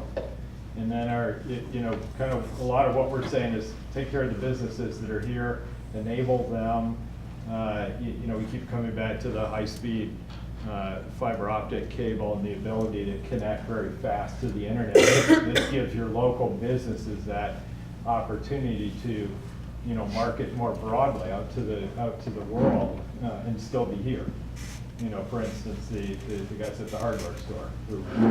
They're in the hardware store and they're everywhere. He's more than the hardware store. No, right. But that's the kind of thing. So you can. Again, it goes back to perception. If you like the tagline and that's what you bill yourselves as, it's up to you when it isn't small anymore. Let me give you another example too of sort of growth opportunity, but not like big sort of real estate growth, pushing at the boundaries type. There are a lot of residents who have a sort of a tech skill set, and based on what we've seen, a lot of those residents are traveling to Ann Arbor for work further. Duo Security, which is a $1 billion cybersecurity company in Ann Arbor, continues to grow. They are now, and they have workforce distributed all over the country. They have some foreign offices, and now they've opened a Detroit office because they felt like that was the right thing to do. Again, this is a fiber connection issue, but if there were fiber downtown, let's say, and there was a co-working space downtown, that there isn't anything that would prevent, let's say, a group of employees that live in the city of Dexter that work for, let's say, Duo Security, for lack of a better example, that say, you know what, why can't we just work, why don't the 5 of us work from home on Mondays and Fridays? You want a hotel. Right, and then all of a sudden you got 5 employees that work out of a small space downtown because they have a connection to do it. That's growth in a way. Yeah. Because instead of those people leaving every day, they're working there, they're bouncing out, grabbing a coffee, they're going to lunch across the street, right? And that could perpetuate into something a little bit bigger, but not something where you're going to have a 5-story building and 400 employees downtown, right? It could be sort of the little one-off, onesie-twosie type of things that would make a big difference, within the downtown. Thank you for contributing the question. Other comments? Just have one question, then I'll read it. Yes, the president. Sure. Page 32, I'm seeing a note here right above the word strength, the last couple of sentences. There was also some concern that current residents of the city are actively seeking to restrict agribusiness. Am I reading that correct? What page on, Rick? I'm on page 32. 32 of their report of 71 of Right our above the agenda. strength thing. I'm concerned about that. I'd like to hear an elaboration on that if you could. There was concern that current residents are actively seeking, and I wouldn't mind if it just said current residents of the area, but it specifically calls out the city. Yeah. Now, I understand when you buy a $450,000 house out in the middle of a cornfield, and they're kicking the shit off a shit kicker in the middle of spring, it might not be pretty. But I can't believe anyone in town would actually say this unless I'm totally ignorant, which is a possibility, but highly unlikely. Well, again, we're in that section where we gleaned it from either comments that came on the survey. So this was a comment? Yeah, or it was in the consensus session. So at the end of the report, we have the verbatims that people wrote into the survey. I'll be honest with you, I snuck a look and I know who everybody was that wrote the report. Yeah, I could tell the comments by who they were. Yeah. It's a very small town. Yeah. So, yeah, this section, it's not us making these things up, we're just paraphrasing what something. Yeah, I'd like to really, that's, I'd like to see that note, or where that was gleaned from. Actively seeking to restrict agribusiness. That's new on me, I've never heard that. Well, I think the goal tonight was to have. Yeah, those just that work- okay. No, it's good, to have them formally present this to us. We can have some of those comments researched, and if there's concern over some of the sentences, we can. I mean, if it is what's said, that's fine. Yeah, but you want to know from where? Well, not where, I just want to see the comment. I understand. Well, we can do that outside this meeting, is what Absolutely. my point is. Yeah, some of the, We don't have to tie everything up tonight. I just wanted to make sure that being included in this report was actually a comment made by somebody. Understood completely, I think it's a good comment. yeah, when you look at, surveys or even a consensus session, I mean, you really need to look at sort of the majority of what the comments are. I mean, you're always gonna have a survey response that looks very negative, or you're gonna have a couple of comments that somebody makes because it's either their perception of an issue, or maybe they don't know what new is going on that would sort of dispel that rumor or myth. So when you get sort of ones and twos types of things like that, you tend to need to put those in another parking lot sometimes and address them a little bit differently than you do when the majority of the people are saying something completely different. Yeah, I'm just reading a report here, and I bullet point things to catch my eye. I think reading that whole paragraph kind of sort of broadly shows you where those comments were coming from.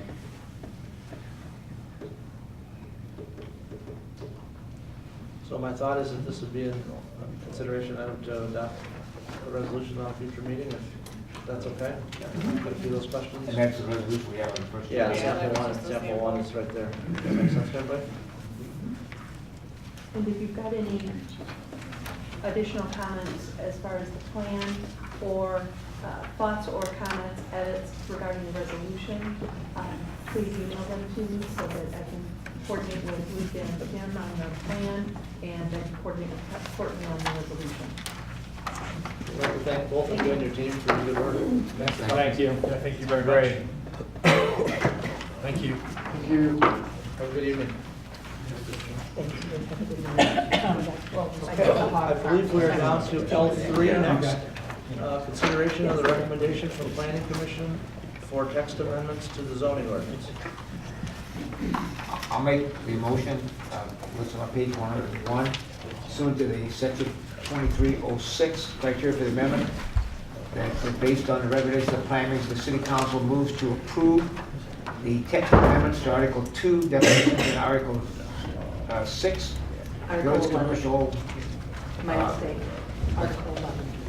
Article 11? Yep. Okay, 11. It's a mistake on the report. It's Okay, not a Article mistake 11, in the village public hearing. commercial zoning district as cited herein, okay? Okay, motion by Cousins. Second. Second by Smith, thank you both. Council discussion? Well, it kind of seems we're getting fancy pants using theater with the British gone.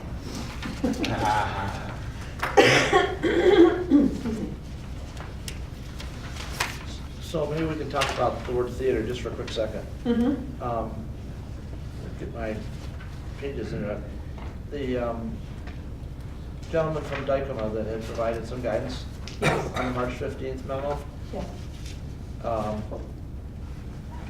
had suggested temporary theater employment housing. No. The initial wording was that it would be housing for employees of professional theater where those employees, et cetera, et cetera. But the attorney from Dykema suggested that that the words "and similar entity" be added after the words professional theater. And the question that came from the Planning Commission was, well, do we really need to put similar entities if we just take the word professional out? You're missing my, Oh, I'm sorry. I'm okay with word professional coming out of the definition part, Okay, but the title of the definition, he suggested should be temporary theater employment housing. And we have it shown as housing temporary employment, which then reinforces the definition part, the words that follow, talk about it being specific to theater employees or for employees of theater. I guess the question is, should the bold part be theater housing, comma, temporary employment? Because there's two parts of that down there. so if I'm understanding you, where we have housing temporary employment, you interpret it that he thinks it should be temporary theater employment housing? Yes. No, that's not the way I interpreted it, and that's not the way he meant it. He wanted to make sure that we understood that by having the word professionals in the definition, we were limiting it to just that, and that's why he suggested adding the words or similar entity. He wasn't saying that we should change the title of the definition. Okay, the word "or" suggests other, but I trust you. Okay. Okay. If you are more comfortable with the way he's got it in here, we certainly can do that. I'm not saying don't do it.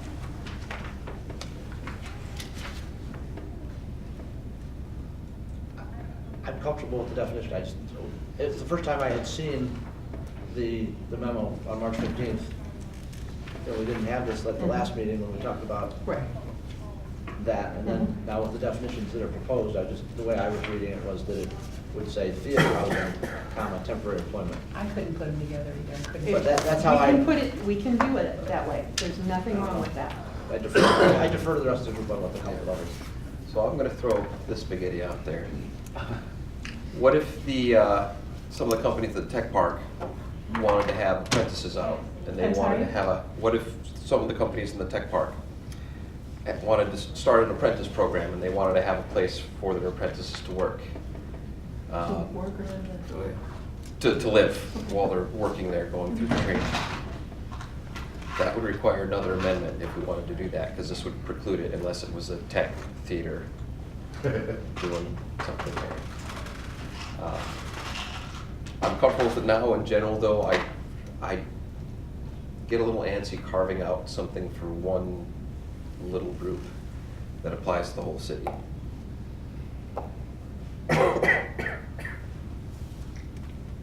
But that's all. That's my spaghetti. No, good comment. We did approve this last meeting, so we need to get the right wording in the, going forward. I mean, it says we put this in before we approved it, so now that we have it. Okay, further discussion? There's a motion by Cousins, second by Smith to approve the language in Article 2 and 11 as proposed. Seeing no amendments to change and no further discussion, I'm going to call a vote. Everybody okay with that? Please call the vote. Michelle's, Yes. Knight, Yes. Smith, Yes. Tell, Yes. Fisher, Yes? Cousins. Yes. Keo. Yes. Thank you all very much. Motion carries. New business items L4, consideration of a resolution to approve the Dexter Community Schools' use of the Washtenaw County Recycling Program for schools.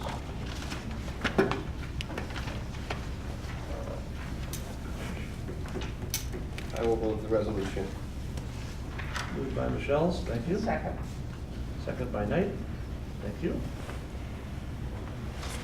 I do have a question. In some of the paragraphs, it switches between Dexter Community Schools and Dexter Community School District. I was wondering if that was done on purpose, and if there'd be any harm to making it all Dexter Community Schools. No, we didn't do Okay.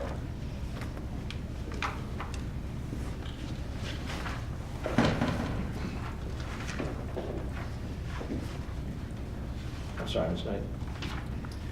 Courtney, could you refresh our memory? Why is it that the schools want to go with this company rather than Waste Management? Because it's free. And, I can answer that simply. Thank you. and Waste Management won't provide the service for them even if they pay for So it. they won't provide, they were okay with not providing the toter service. The issue with Waste Management is the cardboard dumpster service. Because Waste Management will provide the cardboard dumpster service. And the cardboard dumpster service is provided by a competitor of Waste Management, whereas the recycle toter service is, they don't really consider that a competitor, so that's the issue. So to kind of appease Waste Management by granting an exception and appease the schools by allowing them to participate in this program. Is this a county program then? Yeah, Washington County has solid waste The one we heard about. plans, yeah, and they implement different ways. And so, and as we also know, the cost of recycling is going up. So this just kind of reduces some of the pass-through costs that, you know, we would have been sending on to them because of the increase in the recycle. I don't know what, you know, in this instance, the county is gonna be responsible for any of that increased cost, so. I don't, my concern is I don't want them thinking that they can switch trash haulers, because I don't agree that that's something that, I mean, I think they should have to follow the ordinance for that, so this has got. But I understand the want to have a free service, I mean, why would we not want them to have that, you know? Thank you. Zach? What was, out of curiosity, their argument that they were not bound by? Subject to this Yeah, ordinance? it was a very broad interstate commerce argument. Yeah, it was like a And what the federal. interstate commerce cost. Yeah, that was what it was, So so clear. it was very, and when So Miller. only Congress can bind them?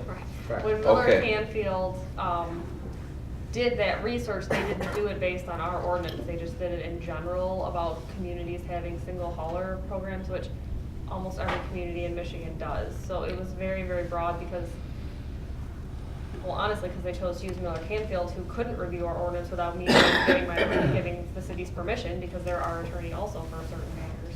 So they just did it very generally, and it was a very, very general constitutional argument. Yeah. As long as we don't try to station troops in people's house, I think we'll be okay. Yeah, no quartering. That's the Fourth Amendment, Right. everybody. Well, this sort of formalizes the exception, is what it is. Right, so that we can tell Waste Management, and I, you know, it's not, and we'll let advance know that, I mean, the only reason they're being allowed to do that is because of this free program. It's not a slippery slope into other things at all.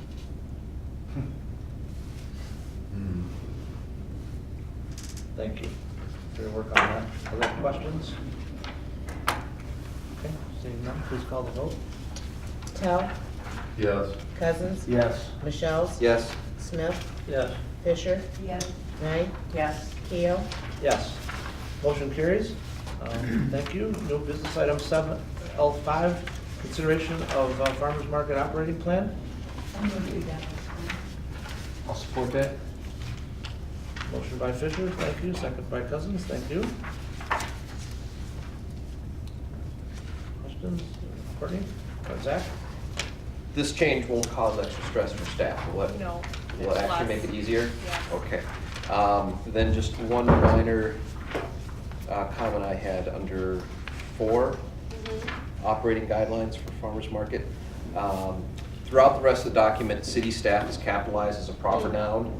There, it's city capitalized lower case. And then the last sentence, it's just staff instead of city staff.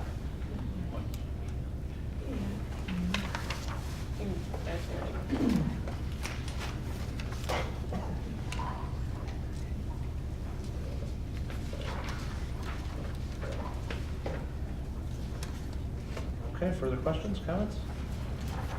Okay, very good. Call the vote. You ready, Ms. Jones? Fisher, Yes. Michelle's. Yes? Knight, Yes. Cousins, Yes. Smith, Yes. Tell, Yes. Keel. Yes. Motion carries, thank you. New business item L6, consideration of placement of delinquent utilities on the tax roll. One of our favorite annual things. I'll make that motion. Motion by Knight, second by Smith, thank you both.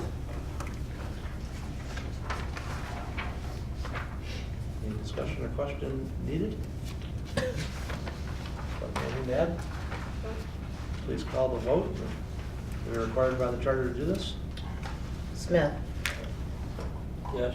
Michelle's, Yes. Fisher, Yes. Tell, Yes. Knight, Yes. Cousins, Yes. Keo. Yes, motion carries. Thank you. New business item L7, consideration of project submittals for the Watts 2020 to 2023 call for federal aid projects. I believe we had something on the table. Yeah, there's just the There's breakdown of the additional cost estimate. information. Thank you for that. It's slightly different than what's actually in the document because there's an escalator because it's the future. This worksheet here? Yeah. I'm missing the bicycle lane on Van Hoy. Right. Wasn't that part? That's not a federal aid eligible road, or we could have done that. Is this been moved, you're saying? It has not been moved or seconded by my notes. I'll make the Moved motion. by Cousins, thank you, sir. Get it started. Second. Seconded by Michelle, thank you.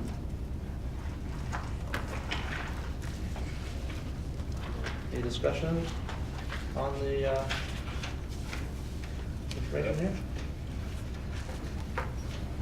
Zach, go ahead, please. On page 125, make sure I've got this right, is Broad Street and Third actually a part of the border-to-border in there? Well, that's a good question. So it's a connector route, so the main border-to-border trail route is Central.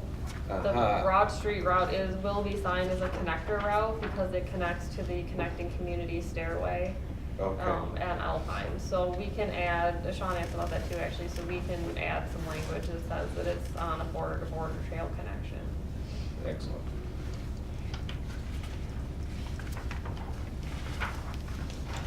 Other questions or comments? Okay, please call the vote, Ms. Jones. Knight, Yes. Fisher, Yes. Tell, Michelle's, Yes. Smith, Yes. Cousins, Yes. Keo. Yes. Motion carries, thank you. New business item L8, consideration of portable toilet bid award to John Sanitation.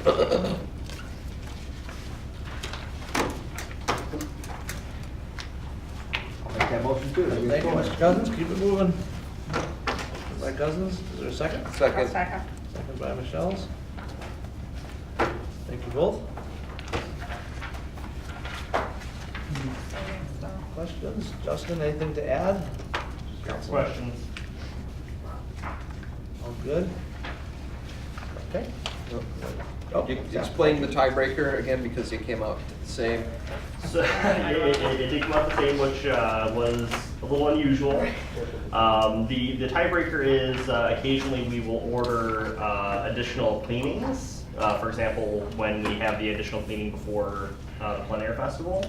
For the vendor that we're not recommending, their minimum requirement is $60 and 4 toilets to clean at one time for a special clean.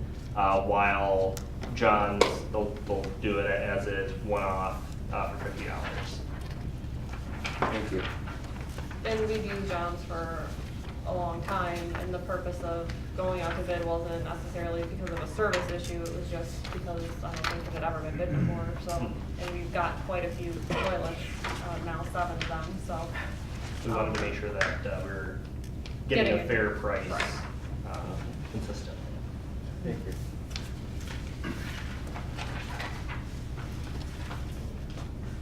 Other questions for Justin or Tom? Okay, if we could include the award amount in the motion, I think that's important, we do that, Well, right? we didn't do that sort of on purpose, just because if we change the number of toilets, it's kind of like Oh. with chemicals, we just Okay. kind of approve Okay. the Okay. per toilet rate. Okay, fair enough. I didn't think of that. I don't think we'll be doing that much, but. Okay, fair enough. Okay, so motion by Cousins, second by Michelle's. Any questions? Okay, please call the vote. Cousins, Yes. Knight, Yes. Tell, Yes. Fisher, Yes. Michelle's, Yes. Smith? Yes. Keel? Yes, motion carries. Thank you. Thank you, Justin. We are down to new business item L9, which was added this evening. Consideration of the motion for the city to build a new fire station within the city limits at a location other than the current fire station.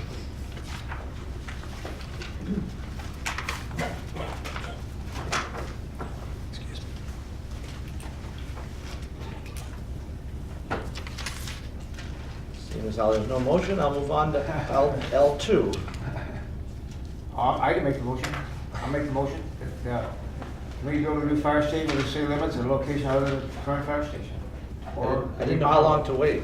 Is that? I didn't know how long to wait. Well, I thought somebody else was gonna do it, but I'll be back to do it. Okay, motion by Cousins. Thank you. Second. Second by Knight.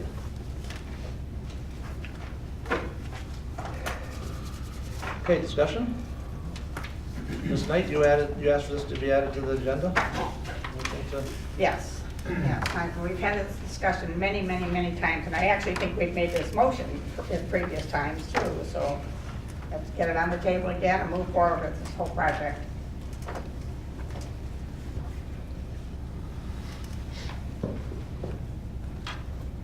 Other comments? So, Can I say anything? sure you can. Paul, you were really calm and really organized in your original presentation as we started out tonight. To say that this is our response to you, I didn't know you guys were doing this. So I was not part of this response tonight, not something that I was aware of. So I wasn't part of that. And I just wanted to make that clear that I was not part of 6 people that was reacting to the president's comments. That is not the case for me. I can't speak for anyone else. And I will allow for the fact that I was gone. I had 2 health emergencies and I was gone. I thought I had it planned out so I wouldn't miss a meeting, and I did miss 3 in a row. So I'll apologize for that, but I was not part of the group that put the thing together. And I want to make that clear. Now, you never have to apologize for an issue of illness or a family issue. Well, just that I wasn't informed is what I was saying. I get that. Well, this motion is different than the discussion in some ways because it's generally presented. Because It's generally presented. Okay, I have not argued in my comments in the paper, or in the mayor's report, this packet, or in previous sessions, that if the fire station were moved to a similar response location, that would even the playground. Okay, so, you know, this is a very general statement. Motion for the city to build a fire station within the city limits at a location other than the current fire station. So that leaves a whole bunch of places open. Is that right? I mean, the way the wording is presented? Just not at the 8140 site is what is implied here. Or at least on the very footprint, whatever. Right.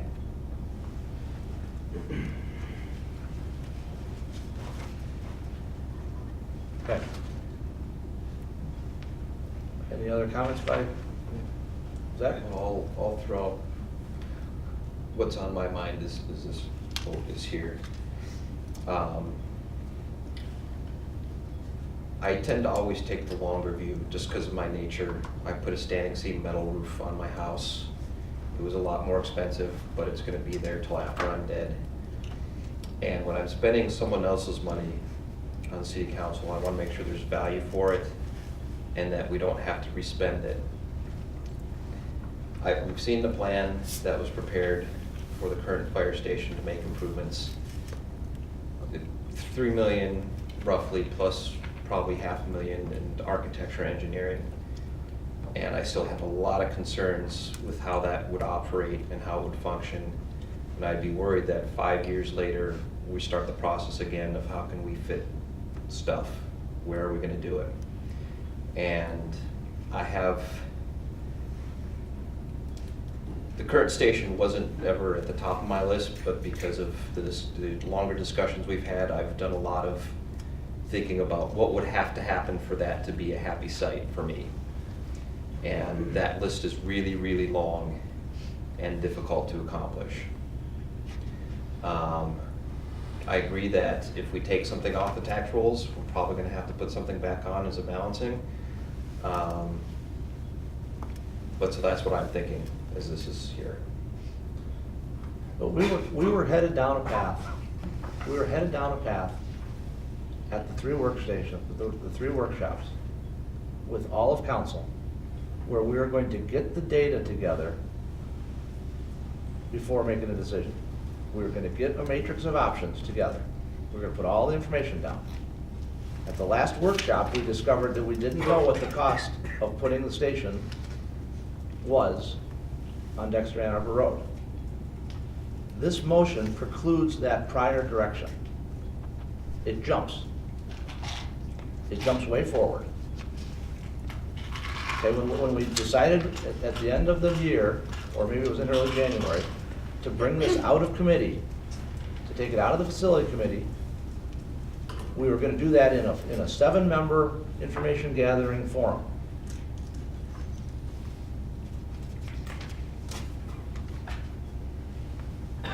And I don't understand why we're stopping that. We shouldn't make a decision like this until we have the data on the table. And the data should be in the packet, not, I appreciate that this was typed. That helps everybody understand what it is. But this isn't how you bring this forward based upon how we've been working together. The next item on the agenda, which was supposed to be up ahead, outlines a 4 or 5 week process, I forget.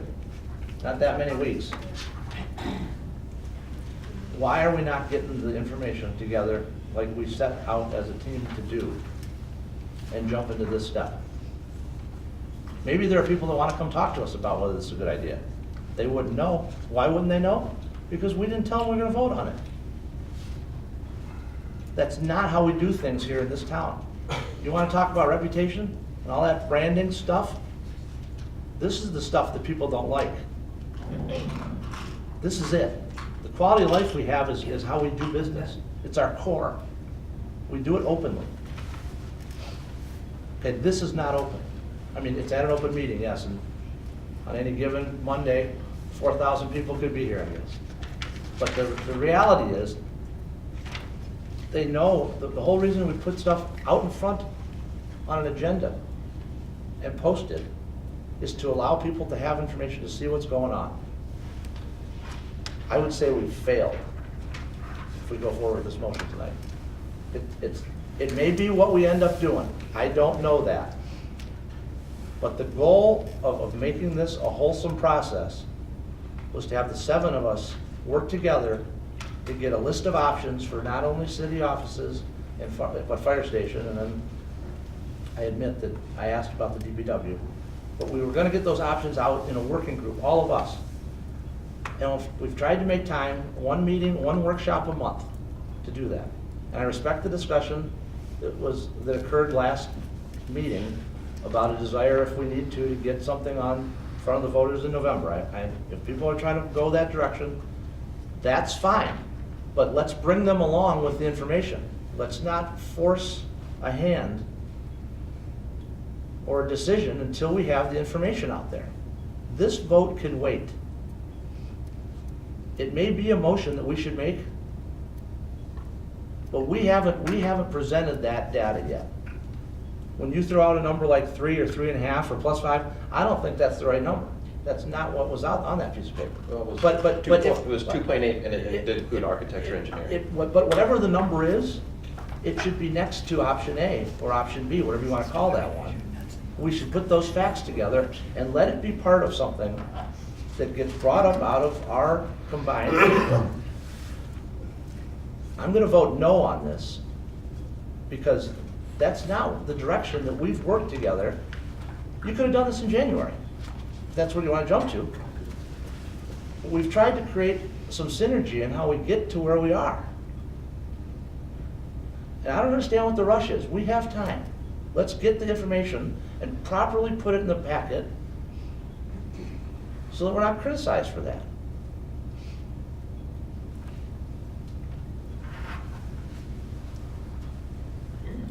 Ms. Fisher? I don't know if this fits in where you left off, but one of the things I've really been struggling with is that the idea of office facilities, fire, hall, place for the police have gotten to be so intertwined in my mind, I am having a really hard time sorting that out. So when I get to this point, what really stymies me on voting for this is that you're the only one who had the, whatever it took to actually say in this small town, well, what's the value of the fire hall? What about getting rid of it? And we never followed up on that. We never. Actually, that was me. All right, well, you're the only person then that had the whatever to bring that up. And I think that we haven't done that. So I don't know if I have that to balance against something else. I also know that I have a bargaining chip and that I own some property down on 3045 Broad. And that plan has not been laid out. We don't know exactly how that's gonna look. But it was one time said by, I'll get in trouble because I'll say it's the wrong staff person, so I'll say it was a staff person. I think it was Justin. That said, and I thought he was nuts at the time. He said, well, you know, maybe you'd like to think about city offices down in that area. And then I got to thinking about that, and then I got into a meeting with the Norfolk representatives who said, this is a pretty good way of making a comment, a real strong statement to your community that you're willing to put your offices there because that's where you believe your commercial district should go. I also spoke with a staff member, who I'm not going to mention their name, who said one of their concerns is that we will get going so hot and heavy on taking care of the fire issue that once again, the facilities issue, we'll spend X amount of dollars that it will take to do this. And that we once again will sweep that piece of facilities, or the office facilities piece under the rug. I think they do a beautiful job, and our staff does a beautiful job of providing services to the community and to us, given where they live every day. However, it is bad. And every time I go there to have a meeting, and I just had a meeting with Arts Culture and the president to talk about a couple of arts culture issues, and I said, well, we could meet in the village offices, and then I thought, I'm sorry I said that, but the fact of the matter is where else would we meet? And so I just think that it's so intertwined, and this right here just feels to me like it's forcing us not to do something that I'm afraid to vote for that because I'm not sure that I don't want to know what happens to 8140. Not necessarily that I have to go there with a fire hall, but I'd kind of like to know, have we looked at a total plan? It's just really hard for me. That's all I have to say. Ms. Knight? As far as the information, there's been plenty of information out there about everything. I mean, we have binders this thick that, you know, partners and architects have prepared for us with numerous plans and numerous dollar figures, and the dollar figure is not going down at all. Right. And we all know that. Yep. I was gonna say something else, but I just lost my. Thick binder. Trying to find. Thick Sorry. binder, lots of information. It'll come back. I have to think on that for a minute. But Julie, why wouldn't we follow through on what we set out to do when we decided to? Why didn't have we these follow workshops? through when we took the action before taking 8140 off the plate? And we've had motions to do that in the past. Because we decided to go through a process, a public workshop, to look at all of it holistically and have all the information. We decided that this seven-member council decided to do that. 2 years ago. No, just in January we decided to do this. 2 years ago, we had that. I'm ready to move forward. I really think I'm ready to move forward. This is a bad precedent for how we do it. And 2 years ago, I'll remind you that the discussion about moving forward came up the same way. It was not on the agenda either, and it was presented by a council member that's not at this table at the part of the approval of the agenda. Every time it's secretive when something's done on this, and it's not a good pattern. I remember what I was going to say. Oh, good, I'm ready. I got both. And Donna, added to it that we're not only talking about the fire hall and the offices, but now we've also added a third thing, the DPW. And all those dollars expansion. compete. Right. But we could talk forever. We've got to take some action on some of these things. I mean, there's always something more we could add. Always something more. We've got to take some action. I'd be okay, you know, if the people who have made the motion, you know, if they felt the willingness to consider not voting on it tonight, but asking that be on the agenda for the next meeting. Will we have had a workshop in between there? No. Yeah, Yeah. right before the next meeting. Okay. But we're not gonna have the information back from Partners in Architecture until the end of May. Right.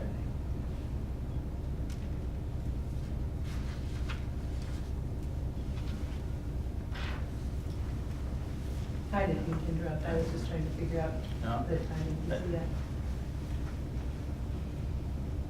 Well, I'll just ask, are you willing to postpone it? I'm not. Okay. Are you? No. You second, okay. So the motion on the table is as presented. Further discussion? I was one to make a motion, so I'll like to speak. I have to come to the point where the delays to me are costing this city money. I think this decision could have been made 2 years ago. And we had the information then, the binders were there. You know, the run times were there. I don't know what other information that we're going to need other than that we've now decided that we're going to ask to have a site picked and that it will be for a city hall or a fire hall and a police station together, okay? I will tell you right now, the priority of me has always been the police station, but I do not intend to wait a year, 6 months, even 6 months. In fact, I would like to make it very soon of how we will deal with the city offices and deal with those. This trading of one for the other has to have a lot of discussion as well. You know, we have a prime site down there that we can rework to a city hall. If we want to go to the DAPCO site, the dollars are the same, no matter where you build one space or the other. The amount of money that you're going to take off the tax roll is the same one way or the other. You're either not going to build it at a site that we are trying to develop down there, or you're going to build it at a site that we already own at 8140. I don't agree with the other sites that have been chosen, whether it's the Monument Park building or whether it's the old IGA. Those are not good sites and appropriate sites for City Hall, in my opinion. If we want to just do something partially, we could have done that years ago. I'm not going to get into that again. But we need to make this decision to move forward. And I guess I really don't understand what you said, Sean, when you talked to Jeff. It's you tell him that- it's not in the best interest of the Dexter community for this fire station to go on the MAV site. So you're Because basically the saying we have, the only thing that matters to our residents is response time, and you guys are ignoring it. You're ignoring the #1 criteria, as is our chief, which is amazing to me. response time. Response time is everything. It should be our #1 criteria. The facility committee danced around it. This board is dancing around it. I'm not It's dancing around it. Well, wait, you know what? What you were trying to, last meeting, what I thought we were trying to do was get a price or an approximate dollar amount for that site, because it looked like there might be 4 people on this board that want to put something before the voters to vote for some amount of money, which is a question mark today, because we don't know what it is. Correct. Right? That was what I gleaned. Okay, we don't make decisions in the workshop, but that was the direction that I thought we might be heading, and the reason why item L2 was on the table tonight. Correct, I agree. Okay? Okay, so So, this motion doesn't need to be made. This motion does not need to be made. What we need is to get the data, and then if there are 4 people that want to put that message before the voters, fine, let them choose lower run times. But it's funny, they're going to be choosing it. The actions we do that affect our neighbors. I mean, That's- wait and look at the data. The runs are not down in the southeastern portion of the city. That's not where the runs are. And 800 runs, sorry, wrong number, 700 runs are gonna have to cross the entire community to get to the two communities that we're partnered with. Now, maybe the other communities didn't ask us where should they build their fire station. Okay, frankly, I'm not offended by that. They picked the center of their community. Pretty logical, especially given they had none. Well, I'm sorry, no offense to you, John, if that's, okay, plus they had land there. Okay, the thing we don't have, the townships, one township, Dexter Township, struggled for years to find the right spot. I'm not even sure if they found it, but they took the second spot that they wanted. But response times should be what we're talking about. Maybe there's another site within the window of the, I call it the Dexter Pinckney and Central Mass arc, or portion of the pie. We should be finding a site that offers a similar response time, not worsening it, making it worse. In the city? Yes.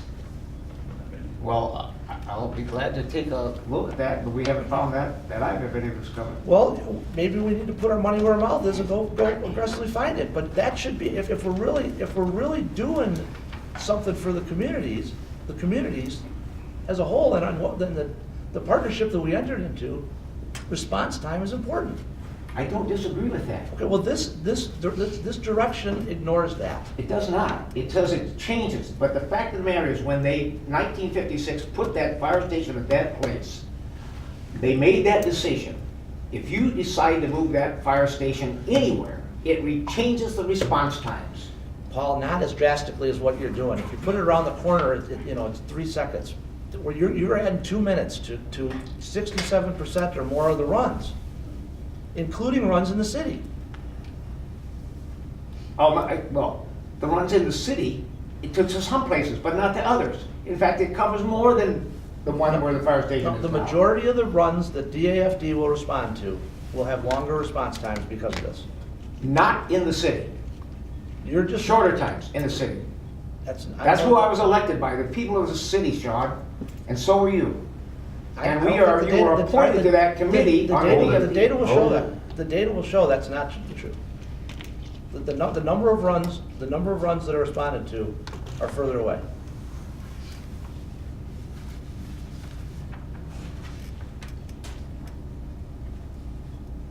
I mean, I realize the motion's on the table, but this is out of place. It's not what we've been doing as a team for the last 3 workshops. Well, I could respond to that, and as I indicated to you, try to be calm, is that the thing that prompted this was your statements within the mayor's comments. Well, I have a right to share those with Sure everybody. you do, but that's the point.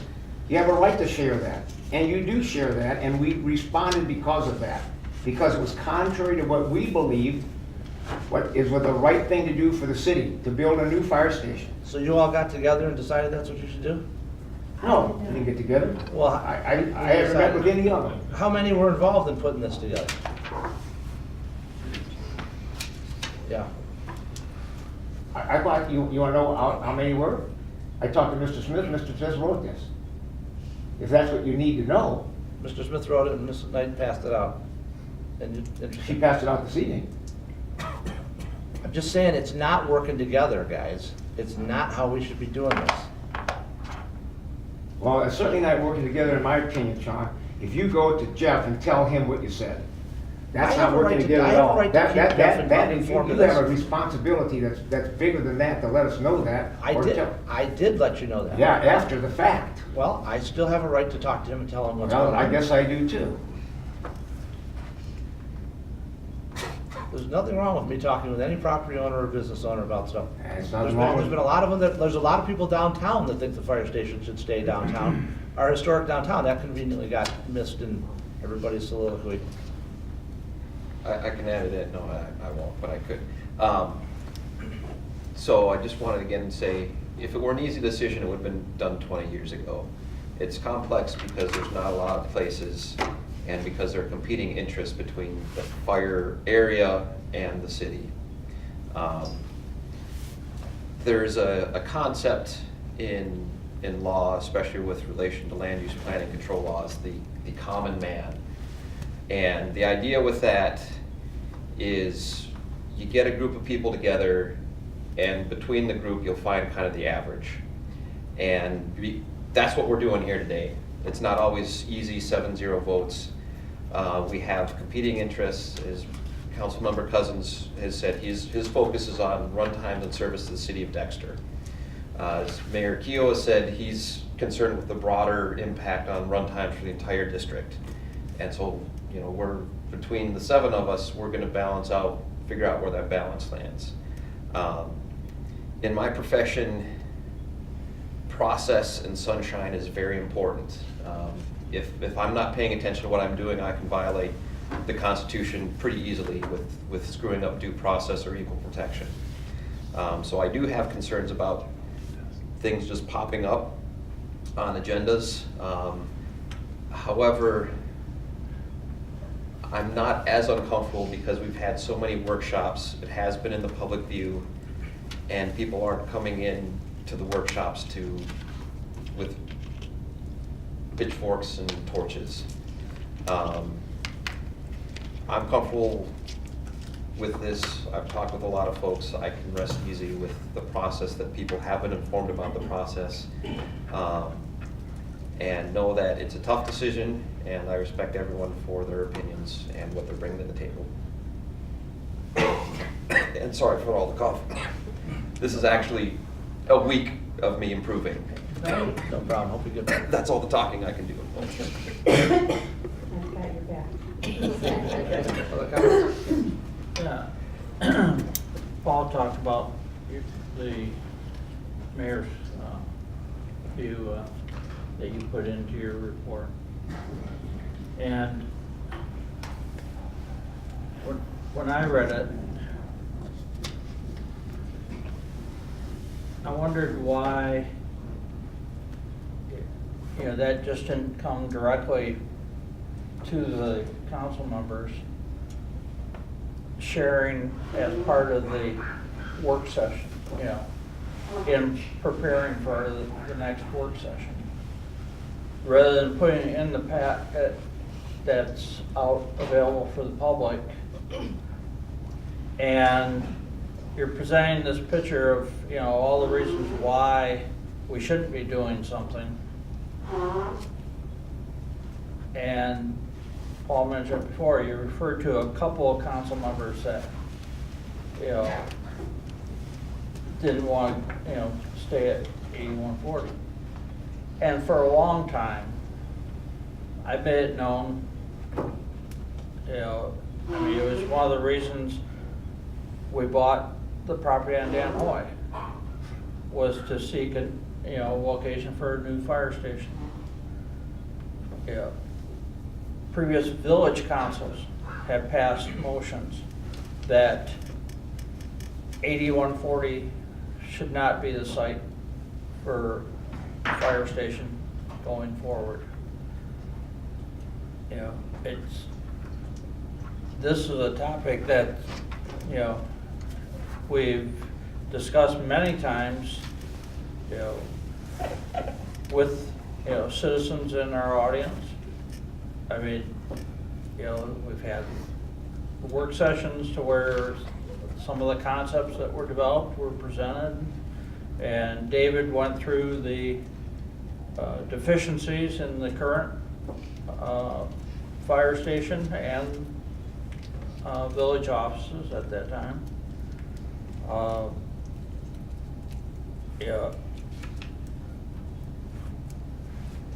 Coming out of the last work session, I know, Donna, you weren't there, but it was pretty obvious out of that there was 4 of us in there that felt it was time to go ahead and start getting things moving.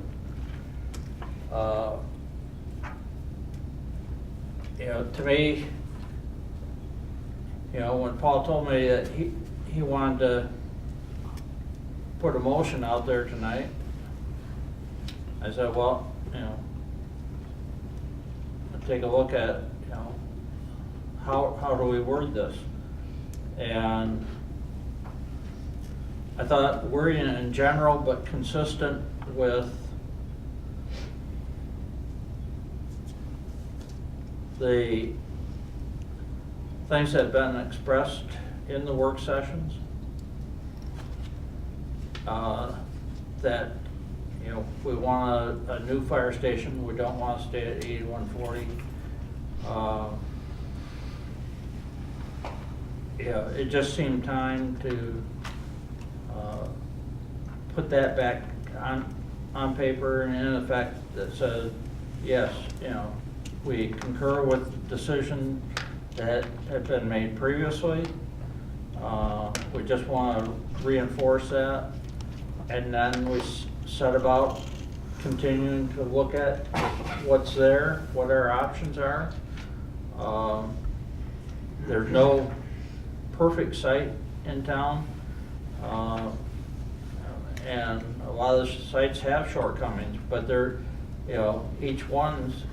every site, even the current site, has pros and cons about it. I think the location of the fire station should be what works best for the city. It's our taxpayers that are gonna pay for this station. And I think we owe them the effort to come up with the best solution for our city residents. And yes, it'll be used to continue to service the other areas within the DAFD.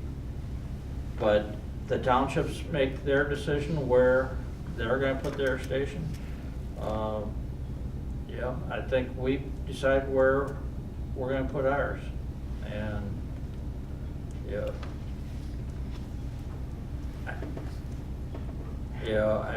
I just feel that the only option we're saying is that we don't want to go to 8140. And let's take a look at these others.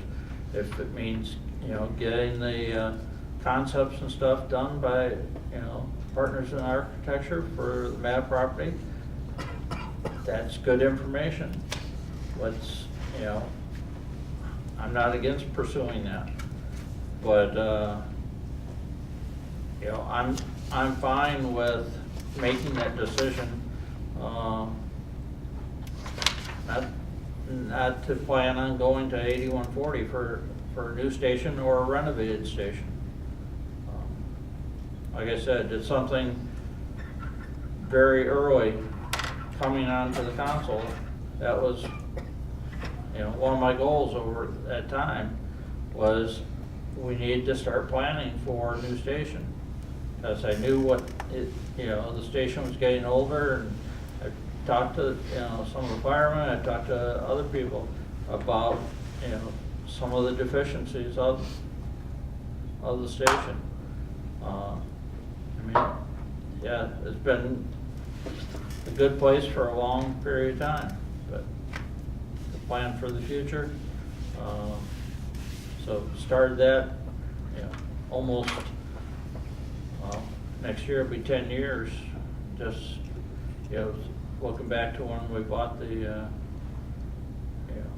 other property, and it's time to put it back down on paper that, this is council's intent. Jim, if you could spend the same amount of money, wouldn't you rather have better response times? Response times isn't the only thing. I know that's your thing, but I factor response times in part of it. But if you could spend the same amount of money and address the deficiencies, wouldn't you choose response times? This is a softball. I look at, there's a lot of factors that go in, so. Wow. Okay. I mean, I would compare and, you know. Hey, you know what? Put it in front of the voters. They'll have a field day with this. Just give them all the facts, like we said we were gonna. Which meant a matrix of comparisons. Yeah, the chief had asked, I'd like to ask the chief to be able to speak. We had a comment by you that you agree with him, maybe he wants to explain why he. Is council done talking? I only had one other thing to say. Okay. I'm barely breathing, so yeah, I can't talk anymore. Why don't you make it? Oh. I think you need to go home.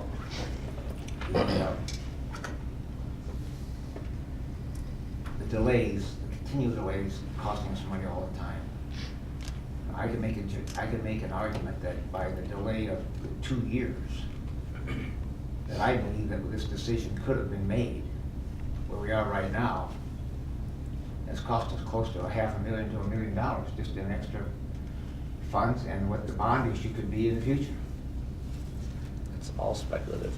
Well, it is speculative, but that's what David told us a long time ago, what the cost of living or cost of construction was going up. Paul, we didn't have a site. We didn't have the property. We didn't even own the property we're talking about. So I don't know how I even talk about going forward. We tried to buy it, you didn't sell it to us. Maybe it could have been done 2 years ago. We don't have a piece of property to do it. Am I missing something? No, almost, the only thing we're missing is the opportunity to move forward. And this tonight may be the one we get the chance to do that. I'm finished, I'll let the, Thank you for waiting. Thank you. I wasn't going to speak tonight, but I feel that my integrity's been questioned here regarding the data that I gave to you guys. I have prided myself and worked very hard to give you guys accurate information, and the run data being presented or being debated back and forth, the data's there that supports the better run times or at least equal run times in the map site. I've got an additional document here that breaks the city down into sectors, and when we show the various areas of where the runs are, our goal, our mandate in the fire service is that we need to be able to make a 4-minute response time 90% of the time. Right? That's what we judge ourselves against. The biggest share of the city and the larger number of runs occur on the southeast end of the city. The documents show it. Right? It's very clear. Now, I'm not saying the MAV site is the perfect site. Right? By any means, it's not the perfect site. But you don't have a perfect site. If you don't buy this property, you're not going to have anything left. And you think you have a bad board rep now, or this might be a jump to conclusion? What happens if you don't get this site, you don't find another site to buy, and then you actually have to take one through eminent domain? You just don't have a lot of choices right now. And the comments regarding the center of the city, or where do you put a fire station, the center? Is that the center geographically? Population-based? Run-based? Employee-based? There's all kinds of centers that we look at when we do fire station studies. Now, I've tried to give you accurate information. I've tried to provide everything that I can to the best of my knowledge, and I've got the pedigree to show that I am speaking intelligently. I am a fire engineer. I'm not going to bring bad information to you folks here, regardless of what some may think. I've presented options. I've presented some costs, some numbers, some of the things that we do in the fire service so that you can make an intelligent decision. And it's a group decision. But I really didn't appreciate being targeted here as saying that I'm giving inaccurate information. I hope you guys can come to a decision, because you're right, Paul, every year that you delay costs you money. Webster Township, you guys just went through this. I talked about it at the last meeting. Fire cost of building fire stations went up 5 to 10% last year. They made 2% on their money in the bank. Every day you delay a decision creates a problem. And I'm not so sure that what I'm seeing here tonight, I'm not a citizen or resident of Dexter, the city. I'm not an employee of the city. but I am kind of disturbed at the manner that this is all taken, and the information that Mayor, you put in here was stuff that I don't think anybody saw coming. Now my concern is that will the site disappear before you get an opportunity to really decide if you want it or not? I mean, you just don't have any other sites available. I don't know how else to put that out there, right? And even that's not the best site.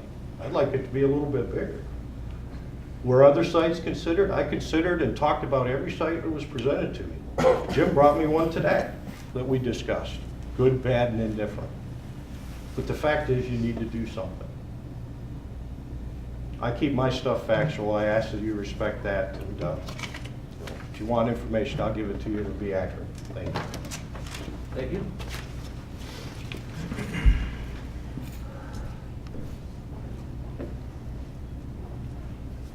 Other comments from council? Okay, please call the vote. Knight, Yes. Fisher, No. Smith, Yes. Cousins, Yes. Tell, No. Michelle's, Yes. That's a yes. Keo. No. Okay, motion carries 4-3. New business item L2 has been moved down to follow L9.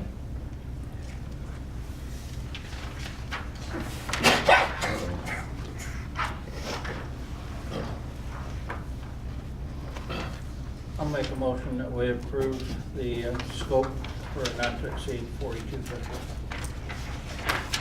Motion by Smith. Thank you. Second. Second by Michelle's. Thank you. Questions for staff?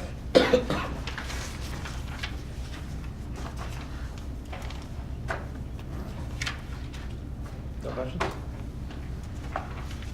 So Courtney, you think he's gonna have this within 5 weeks? Yeah, I'll try to have him, see if he can have it done for sure by the second meeting in May. Okay. So that would need to be done by the Wednesday before, so. hopefully That'd be great. That's a little shoot for. Tell him thanks for accelerating that. Yeah. I think he'd be up for that. Other questions? Okay, please call the vote, Ms. Jones. Tell, No. Michelle's, Yes. Knight, Yes. Cousins, Yes. Smith, Yes. Fisher, Yes. Keo. Yes, I'd like to know what the cost of the unit's gonna be. I make a motion that we eliminate the closed session. Second. Motion by Smith, second by Michelle. Change the agenda to remove item O. Is there discussion? Is that always the first one or always the second one? O was The first one changed was to struck. be the purchase of, to close session for discussion of purchase of property call. And you And asking that be removed, Jim? Asking that be removed, Purchase second. property? Seconded by Michelle. Do we have discussion on that, or is that? Yeah, we can discuss the motion, sure. Why would we do that? One wasn't advertised, would be a good reason. I've said that already. I feel we have a work session coming up on the, before the next meeting, and, you know, we can put in a request to have a closed session at the end of that meeting instead. If you want that, I would just tell the city manager now that you'd like that on the agenda, and then it'll be on the agenda. And then whatever, I mean, if we wait till Monday at the work session, nobody's gonna see it again. Okay. I'll wait. I'll wait.